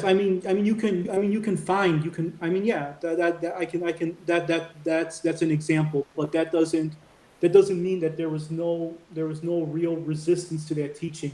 Both imperial, Western and Eastern, had issues with that. But so how many of our own people between 451 and 454, 553 would we have to find who taught that God suffered in the flesh before you accept that he was that before it changes your mind about anything? Well, I have a flip side question to that. How many people can you demonstrate that between that period rejected the idea that God suffered in the flesh that were of the Chalcedonian body?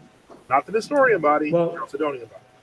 Well, initially Emperor Justinian rejected it in the beginning. When he was presented by those monks, he initially rejected it.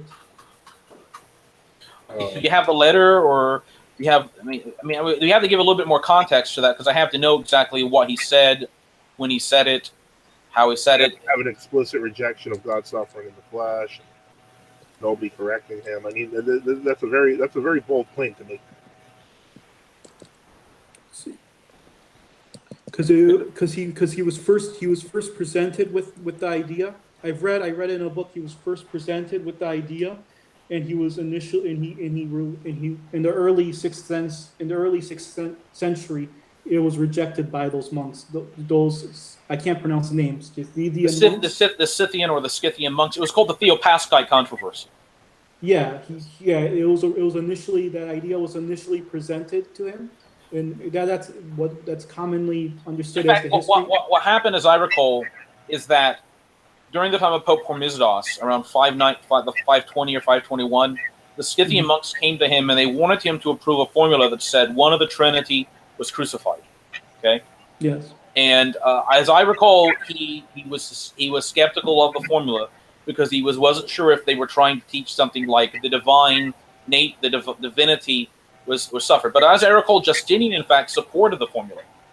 Right. I'm not trying to argue, but I'm just saying I have a completely different recollection.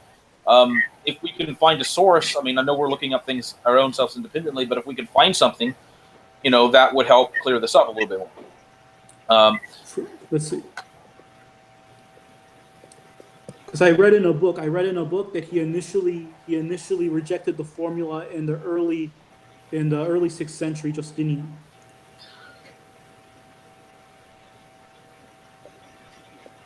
In fact, now I'm reading in a book, and of course, so this is all secondary sources here. I'm going to post the book in the link, in the chat window. And it's all, again, secondary source. We have to look up the material ourselves because, as I explained, you never know how someone's interpreting something. In it, on page 48, it says, on the 15th of March, 533, the emperor issued an edict addressed to the citizens of Constantinople, Trebizond, Jerusalem, and Alexandria, In it was the expression, one of the Trinity, God the Logos, became flesh. Our Lord Jesus Christ, the Son of God, and our God, who became flesh and human being and was fixed to the cross, is one of the consubstantial Trinity. And if you read up further on page 47, it speaks about the whole controversy of the Scythian monks and how Pope Hormisdas was much more reticent about some of their formulas. But Justinian was, according to this secondary source, again, we have to look it up, was much more positive toward the formula. Yeah, I mean, I know Justinian eventually accepted it, but he initially rejected it in the early 6th century, around. Okay, but according to, this is the thing, we have to get to the source of the matter. Are we sure? Are you sure? Are you absolutely sure that it was Justinian who was against it? It was not somebody else. Yes, I'm absolutely sure. I read it in a book that Justinian, initially he did not accept it, but he later accepted it. Okay, so the problem here is that I'm seeing another, again, from a book, another secondary source, saying something like, it says that he readily permitted this. Okay, it says, in this way, the Scythians shifted the focus from the crucifixus est to the unus ex trinitate. Justinian, on the contrary, persistently focused on one of the Trinity, on the crucifixus passus. He readily permitted the substitution of unus ex trinitate with una persona in order to reassure Rome that nothing from the ancient theopaschism was implied. Unfortunately for him, even in the modified form, the Scythian formula was not approved by Hormisdas. This, however, did not stop Justinian from further promoting the formula of the Scythian monks.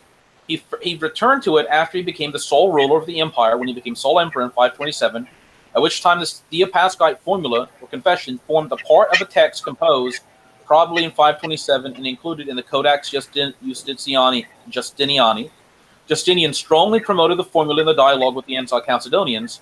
According to Innocent of Merona, during the theological debates held in 532, the Severians accused their opponents of denying that God suffered in the flesh, or that he, Christ, was one of the Trinity, and that the miracles and the sufferings did not belong to the one same person. Justinian used this accusation as an opportunity to promote the Theopascite formula. So, I mean, I'm saying right here, we're saying this is what we have to get to primary text. We have to find something.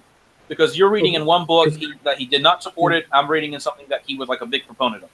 So do you see my? I found it in this book after initial. Can you give me the name of the book, or do you post the link in the chat maybe? Let's see. Yeah, I'm sorry, guys. I'm first time I'm using the system, so. You know what the name of the book is? Yeah, it's called Social Conflict in the Age of Justinian. I'm actually going to try to see if I can post. I'm going to see if I can post it in the chat. Let's see if there's a chat here. It should be on the YouTube. In the YouTube what's being streamed. Chat. Okay, so what page in the book on social conflict in the age of Justinian? Page let's see, page 202. Okay, let me see if it's available.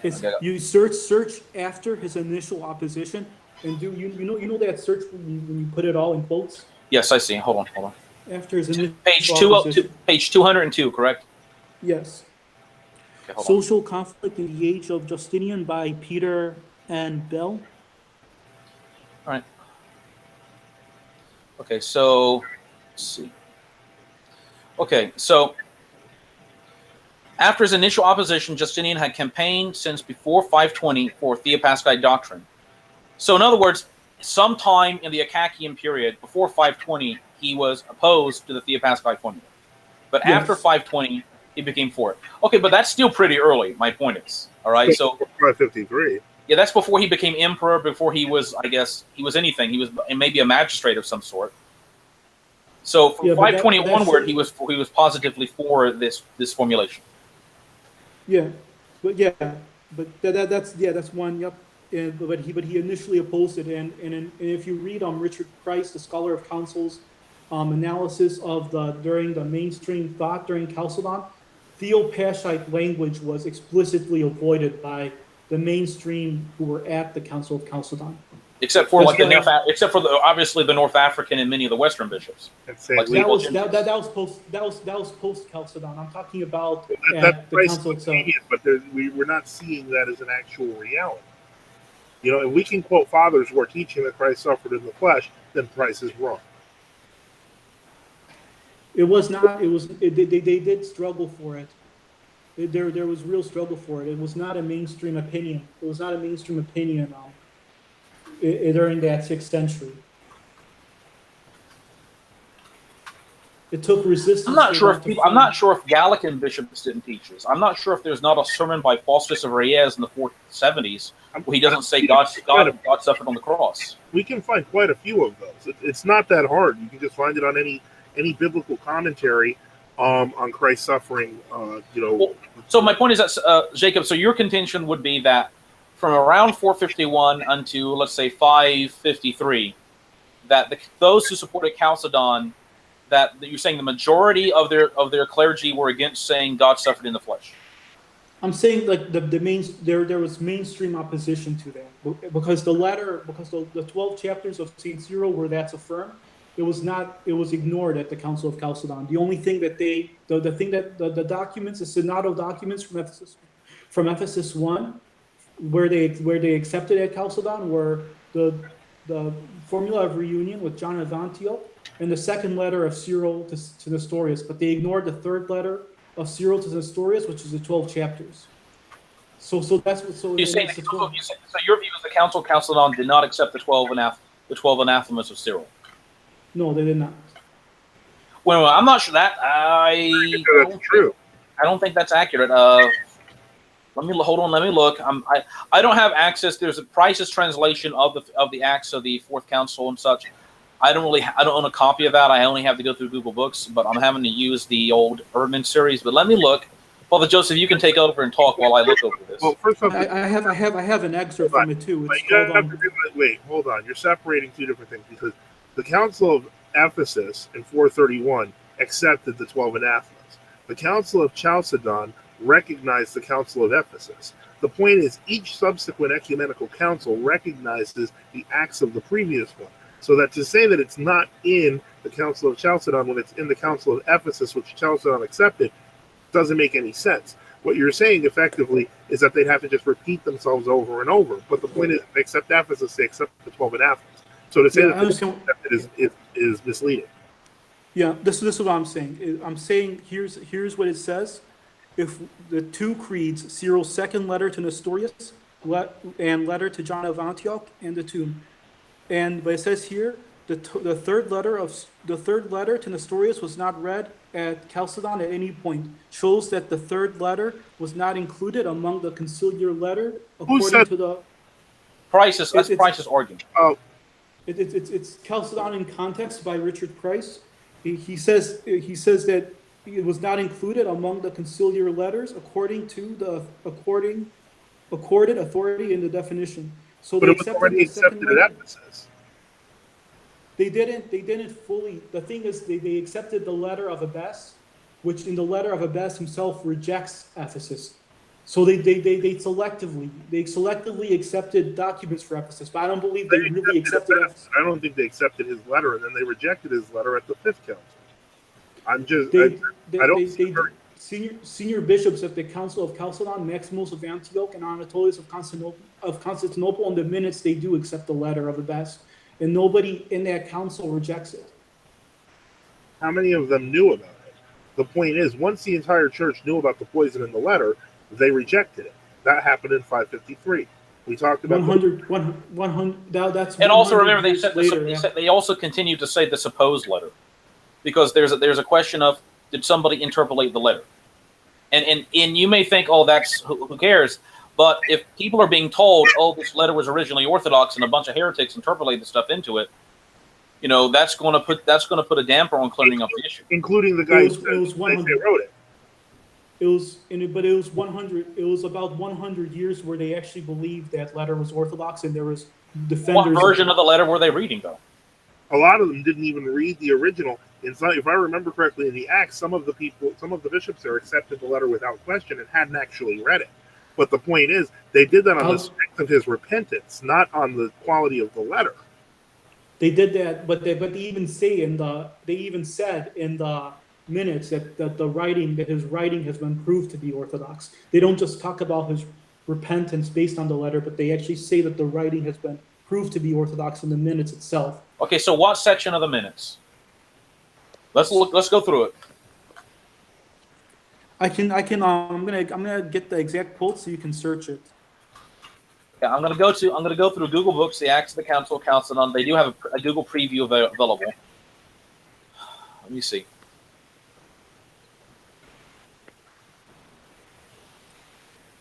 So this just may be Price's introduction here. I'm not sure. Okay, so was it the first section? What section? What session was this discussed? Are you talking about? I'm gonna right now. I'm gonna just search the keywords and I'm gonna get it. So I have the letter in front of me. So I have Maximus, the devout bishop, city of Antioch. Okay, Maximus, the devout. Maximos, correct? Maximos, the devout bishop. Oh, search these keywords from what has just been read. From what has just been read. From what has just been read, it has become clear. And then hold on. Do a quote. Do you have a page? Do you have a page number? That might actually help a little bit more. Let's see. I wonder if there is a page here. Oh, I took a screenshot. Okay. I didn't screenshot the page. Does it say from what has just been read? It has become clear that the most devout ibis. Yes. Okay, I found it. I have found it. Okay, I'm gonna link it in the chat so people can look at it. It's page 306 on the Google Books edition. Okay, go ahead. From what has just been read, it has become clear that the most devout ibis is guiltless of everything charged against him, and from reading of the transcript of the letter produced by his adversary, his writing has been seen to be orthodox. Mm-hmm. So he's saying specifically here, his writing has been seen to be orthodox. Okay, well let's look. Let's look further up in the Acts. Can we find further up in the Acts what was read? Do they actually have the text of what was read? No, because it says here. The problem is, it says here there's been by Richard Price. It is in Chalcedon and Consus. It remains plausible to suppose the tampering with the record was due to embarrassment over the letter. Tampering with what record? With the record of Chalcedon, or? Well, yeah, this is Price talking about Chalcedon.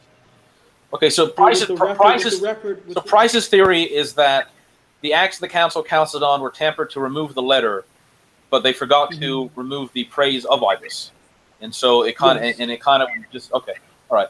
But the problem again is that that's Price's interpretation. But at this point, we don't really have an example of what edition of the letter was read. So this puts this is I'm under the impression the letter was not even read. It says before that it says Anatolius. Let's see. Are there any other mentions? What other mentions do we have in the Acts of Chalcedon of ibis? That might give us a little bit more context. Okay. I believe there was a. I'm gonna search. I'm gonna search the. This is the fourth council. I have. So. Yeah. Okay. See, there's ibis as a listing that includes Scribus, nephew of the. You can search the good Anatolius. You can search on. I think this is page 306. Do you see it? Okay, hold on. Okay, so I'm going up. Okay, so I have it says Anatolius, the most devout bishop of Constantinople, said, and is that what you're talking about? Anatolius, the most devout bishop. Okay, he says the good faith. Okay, so I'll read that. He says the Anatolius, the most devout bishop of Constantinople, said, "The good faith of the most God-beloved bishops who sat in judgment, and the reading of all the accompanying material, proves the most devout ibis innocent of the accusations brought against him. Therefore, I shall now put aside all suspicion of him, since he has agreed and subscribed to the definition concerning the faith now issued by the Holy Council, and to the letter of the most sacred Leo, Archbishop of Rome. And I judge him worthy of the episcopate and to take charge of the church where he was previously. As for the most devout bishop Nonus, the most devout Maximus, bishop of Antioch, will issue a decree." Okay, so but this still begs the question of the edition of the letter that was read. And now, if I remember correctly, wasn't this just because these were to reverse the depositions of 449? Yes, and my other point was that if even in the anathemas, my memories may failing me here. Even the anathemas 100 years later, or about 100 years later, of the Fifth Ecumenical Council, 553, they talk about the supposed letter of Ibis the Persian. Right. They never say it is his letter. Because there is a real fear that you're in fact dealing that what was read at Chalcedon is not what was read here. So I mean that So we're dealing with what may have been, what's possible, a theory. We don't have the actual text, so this may not be something we want to base too much of something on. Well, that's exactly my point, is that there's a lot of maybes in this, but if we get right down to it, you do find that Christ suffered in the flesh between the period of Chalcedon and the Fifth Ecumenical Council. You do find that the Fifth Ecumenical Council condemns at least some form of a letter of Ebus that may or may not have been written by him, but is probably the same letter you're talking about. So I don't see a grounds by which the non-Chalcedonians can reject Chalcedon and can reject the church as a whole. Well, because it's clear, because because based on the evidence itself, it says here there's evidence in the minutes, because according to Richard Price's analysis, there's evidence that the minutes of the 10th session of Chalcedon were seriously tampered with, and it talks about the. Well, if that's so, then we can't blame Chalcedon. You can't really, just as much as you don't want to exonerate Chalcedon, you can't really blame it, because then we're not dealing with the original minutes.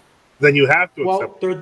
No, I'm not saying. I'm saying like after Chalcedon, not they did not tamper with it in terms of changing it up, as in adding, but tampered with it in terms of omission. Okay, but we don't know that for sure. Oh, yeah, so what we're basically saying here is that maybe there was a heretical letter that was written by Ebus of Edessa, and Price assumes that heretical letter was secretly deleted out, and this is what I'm supposed to base my theology on. Yeah, and that was just and you have to understand in the historical time, it was well known that letter was defended by pro-Chalcedon. That was defended by pro-Chalcedonians. Demonstrate that with quotations from Chalcedonian saints and fathers. We've already Chalcedonian saints Christ suffered in the flesh. So please. Are you talking about like defending the letter of Ebus? Like after Chalcedon? Sure. Okay.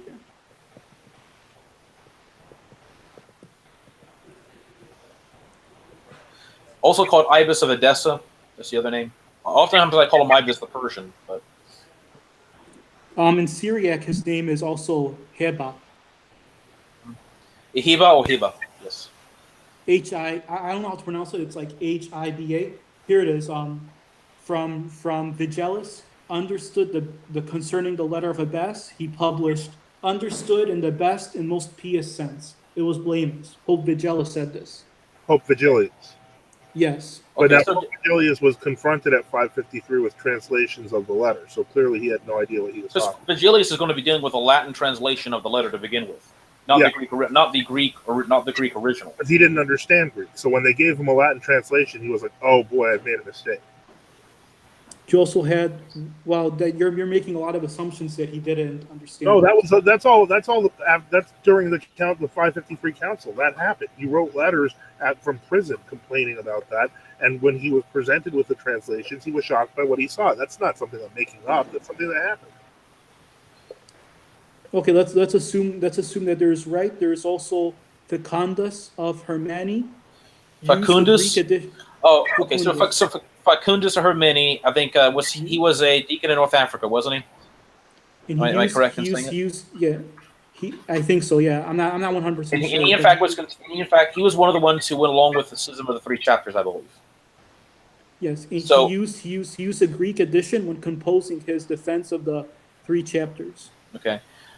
So technically, he would not be considered. I'm not sure if Facundus would even be considered. We would consider him a part of the church. Yeah, because he rejected 553. He was still part of the Chalcedonian community. No, because many of the Schism of the Three Chapters, people broke communion with us. They would not have communion with us because we accepted it because of the condemnation of the Three Chapters. So I mean, you're pointing to a segment of people who. Okay, go ahead. Continue about Facundus anyway. Go ahead about.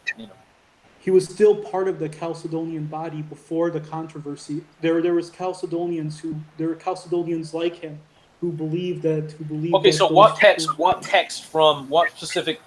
you point to the specific material from Facundus? Let's discuss Facundus. I mean, it's kind of a moot point, but what did Facundus say explicitly? I feel like we're discussing somebody we don't have to defend, but okay. I'm reading based on from a book that talks about the Syriac Acts, the translations of the Acts, and it discusses Facundus, and it says that Facundus used a Greek edition composing his defense of the three chapters. But I'm not talking about a direct quote from him. I'm talking about it's talking about the three chapters controversy, and Okay. it references and it talks about Facundus using the Greek edition when composing his defense of the three chapters. Okay, so now, what about the concept that Ibis denied he'd ever said what they said he said? Well, I mean that concept was you guys are talking about which well, in his own letter itself, his letter was read at the Second Council of Ephesus. Okay. His letter was in Abbas, the Second Council of Ephesus. His letter was read, and Abbas was deposed due to that. Okay, but yeah, that's at the second. The problem is that that's a hostile meeting, though. I mean, we can't accept it. My point is that how do we know? That's your What's the text of the letter? Okay. I probably read it 2 or 3 years ago, but can you give me a link to the text of the letter?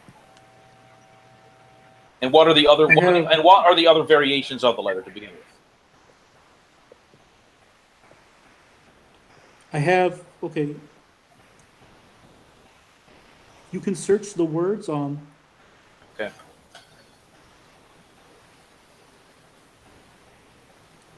Has been found in the acts of okay. Has been found. I think if you search the words, it'll show up. Has been found to fall into the dogma. Okay, hold on.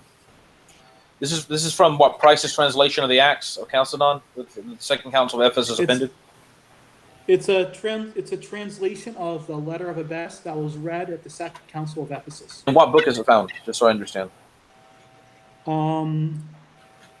I think it will actually just show up if you search I have a screenshot of it, but I don't. It was a book that discussed the Second Council. It was a book that basically about the Second Council of Ephesus, about the minutes. Is this the book, the Acts of Chalcedon? What book is this? It's not the Acts of Chalcedon. It's the Acts of the Second Council of Ephesus. Is it found within Price? But it's within Price's book called the Acts of the Council of Chalcedon. Didn't he translate? It's something. It's a different book. It's a different book. It's a book that discusses that discusses more in detail what happened in the Second Council of Ephesus. Okay. All right, go ahead.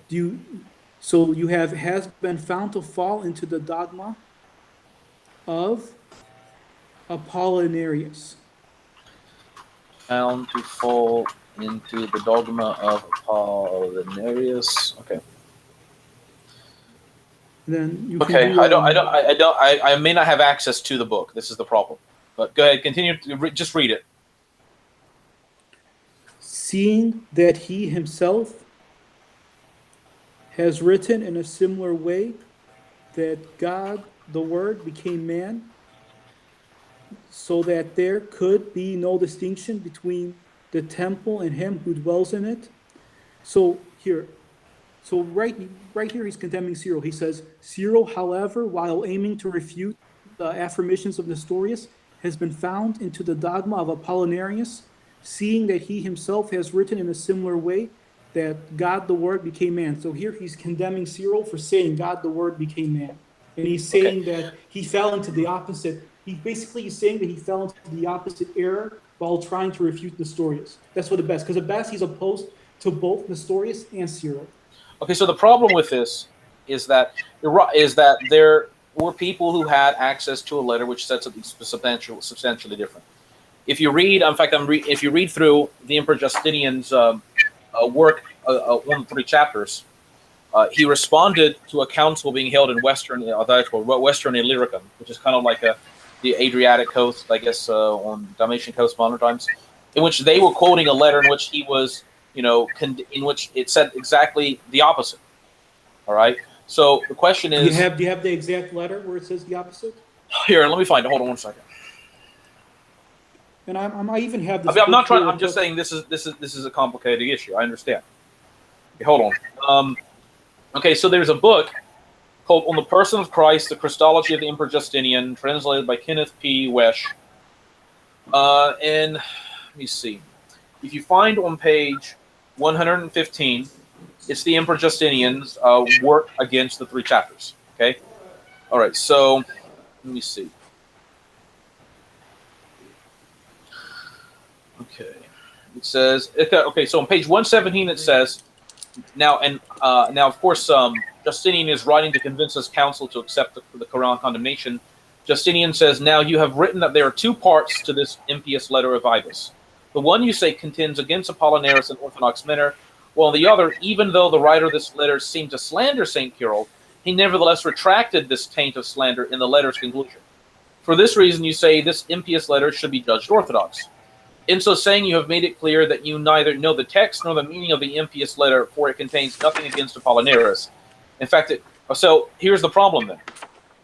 Was the letter did they even have the letter? Was the letter of the Illyrian Council or the Council of Chalcedon's letter? Was it something substantially different? Maybe Ibis edited his own letter in order to get himself off the hook. I don't know.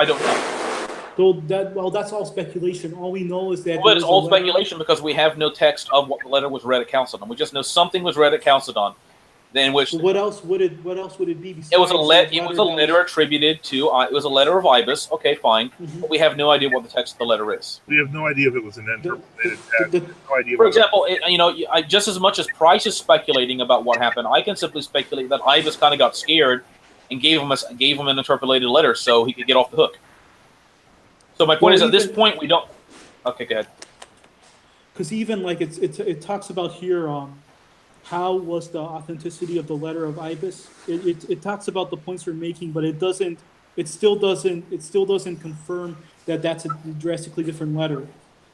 Oh, that it's most likely it's the same letter that, because why would they even bother? I can't agree with you there, and I'm going to say because every single note in the Third Council of Constantinople in 553, every single note on the letter of Ibis of Edessa says purported to be of Ibis of Edessa, which means the fathers writing at that time were not certain, or were certain that it could possibly not be.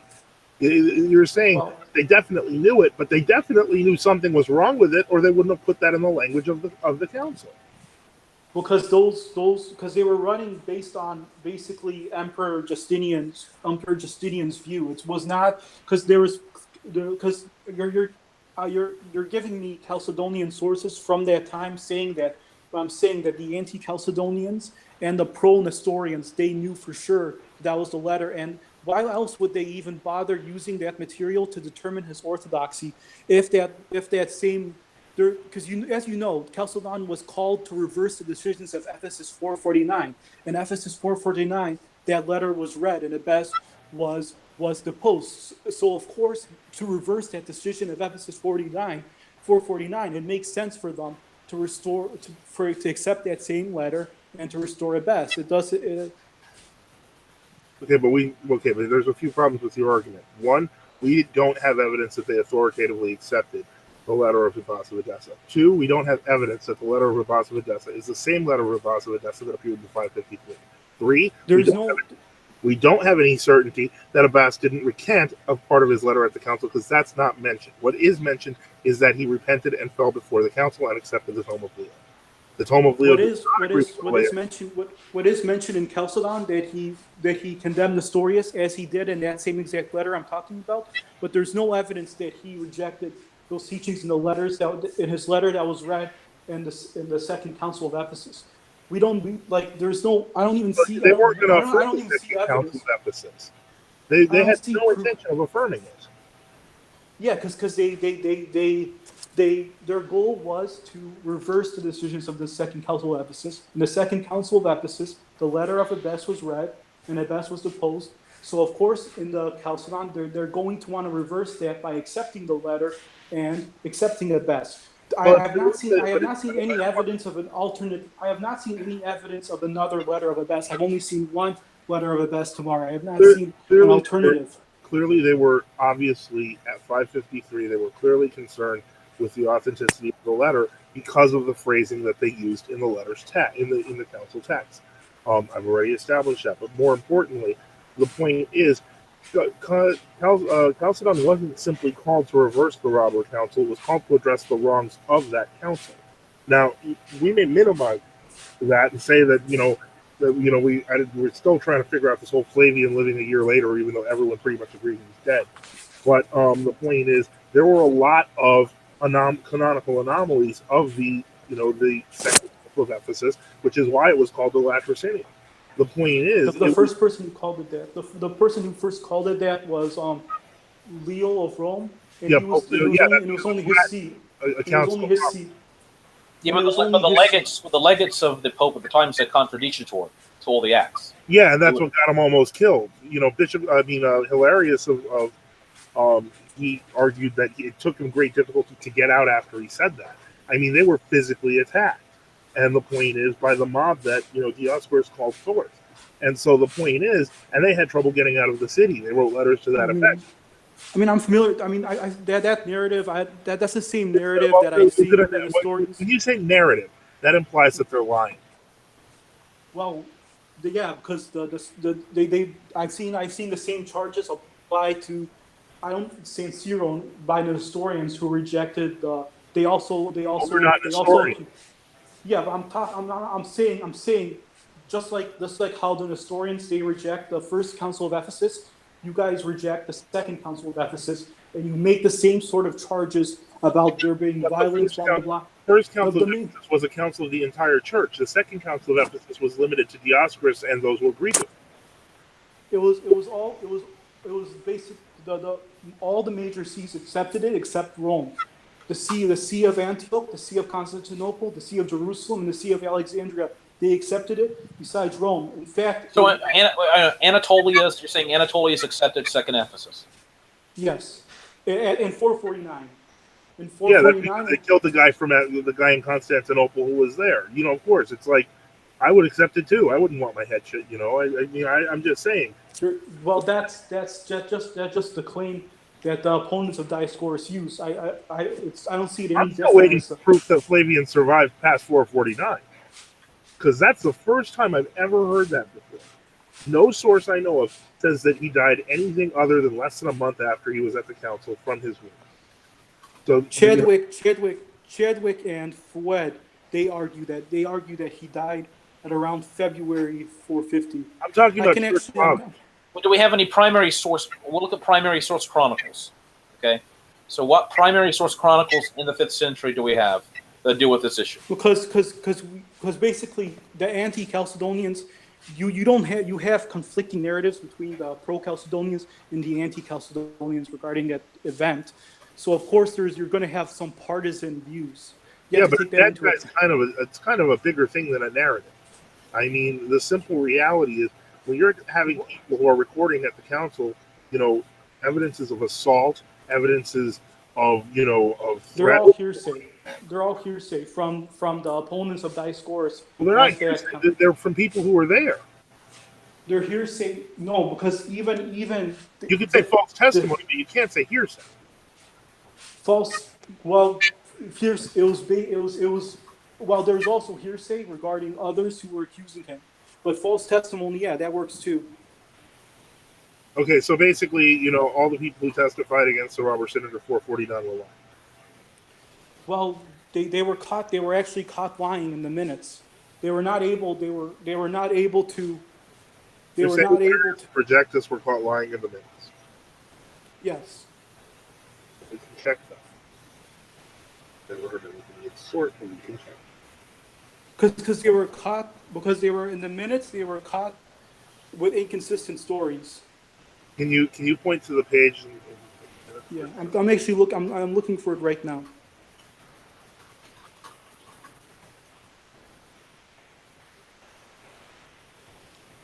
Do we have any questions in the comment section, by the way, Father? Yeah, because we're going to be closing up soon because we're hitting the 10 o'clock hour. So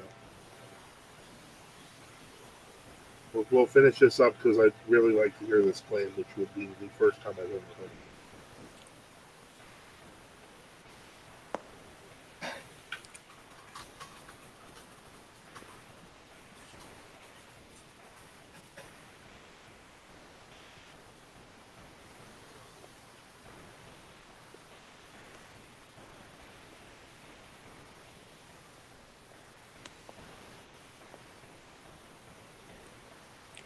So search, we all sinned, we all beg forgiveness. Okay, hold on. Get the acts of the council. Inconsistent, let's see. I'm actually gonna, because there were the bishop's stories, they were caught making inconsistent stories, and they weren't, and in the end, that was not a charge attributed to Dioscorus in his sentencing. Hold on. Uh-huh.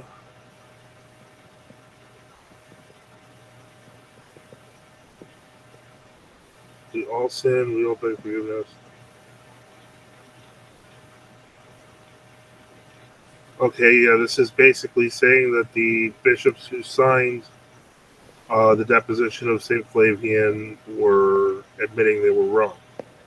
Yes, It's okay. because Dioscorus caught them, because Dioscorus during the sentencing, Dioscorus caught them in the lie, because he exposed a weakness in their story, and you just had them saying, we all sinned, we all beg forgiveness.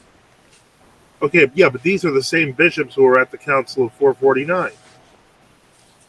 So they were wrong. Yes. They were admitting. I'm talking about the ones who made the charges about things like the death of St. Flavian, like Hilarius and Projectus. I'm not talking about the people who ran the robber council, the ones that actually admitted they were wrong and begged forgiveness.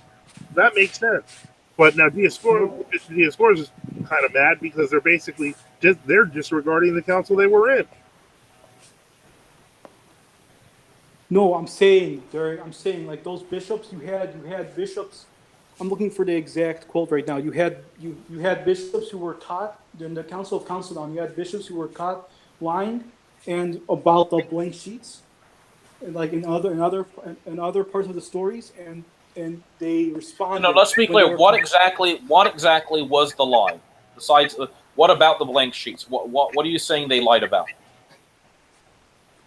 They lied about saying Flavian was killed, or they lied about saying Flavian was badly injured. Are you saying they lied about that?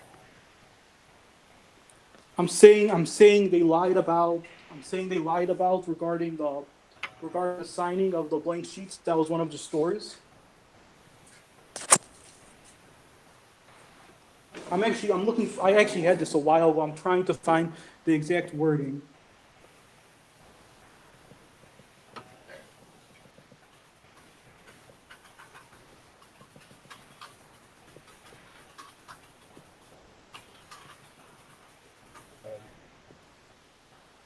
We're probably gonna close up on when we finish this I guess section of the topic.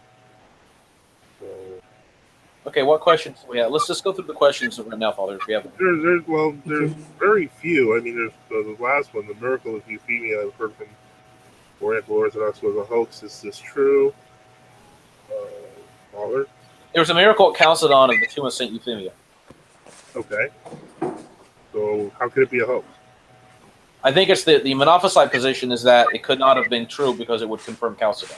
Oh, okay. All right. Well, it's actually even worse because I read the narrative of the story. They're saying like the tome of Dioscorus was at her feet and the tome of Leo was in her hand or something.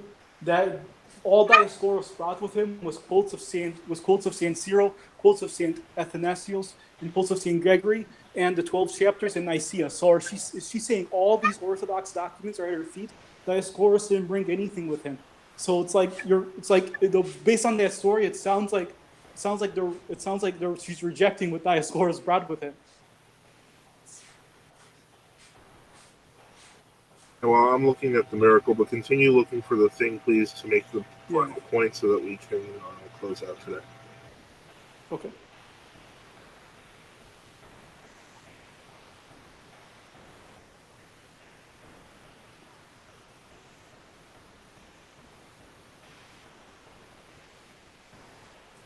Okay, it says that they wrote down confessions of faith in the case of Saint Euphemia, and then put that in the tomb.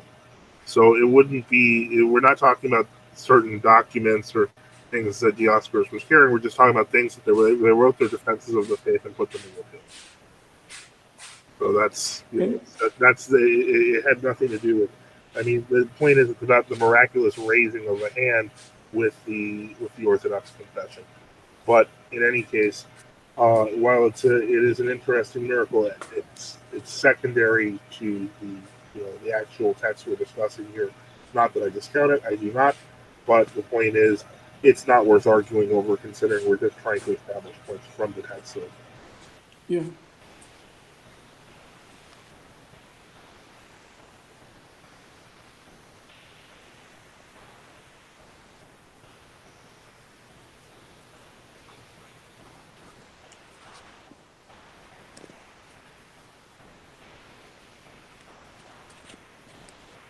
Heimer got his weird group of the week. That's interesting.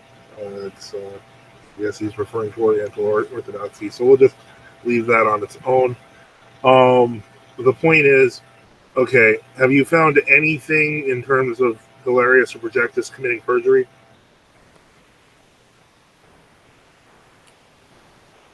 If not, it's fine. I'm not saying that it didn't happen, although I've never heard it before, and I've never read it before. Father, have you ever read that they committed perjury? That what? The legates of the Pope committed perjury? Correct. No, I have not. Okay. So, Jacob, I know you're still looking. If you want to address this later, if you want to do it on one of our call-in shows, that's fine. But we're going to close out only because we go. It's a 2-hour show. That's what we always do. Oh, okay. But in any case, it was good to have you on. Oh yeah, thank you. So, do you think we could do this again? We could do a sequel in a couple of months or something. Yeah, sure, why not? I mean, if you can find the sources that you can't find now, I understand it's complicated when you're doing things live. Sure, yeah, we'd be glad to. Father, do you have anything? Yeah. No, I'm fine. Yeah, in a couple of months, though, we can't it can't be. Usually you do not. I should say this. Usually you don't get Severian Copts or Syro-Jacobites who even care about debating this with Orthodox. Yeah, they'll just usually. They just simply say it's all the same. It doesn't really matter. I'm actually glad there's somebody who actually cares to debate this. Yeah. Generally, it's very communistic type stuff. I'm against euphemism, so that's my mentality. Okay. All right. Well, in that case, we'll close out the show. Thank you, everyone, for listening. As always, have a great night. Christ is risen. Truly is risen. Benedicite. Benedicite.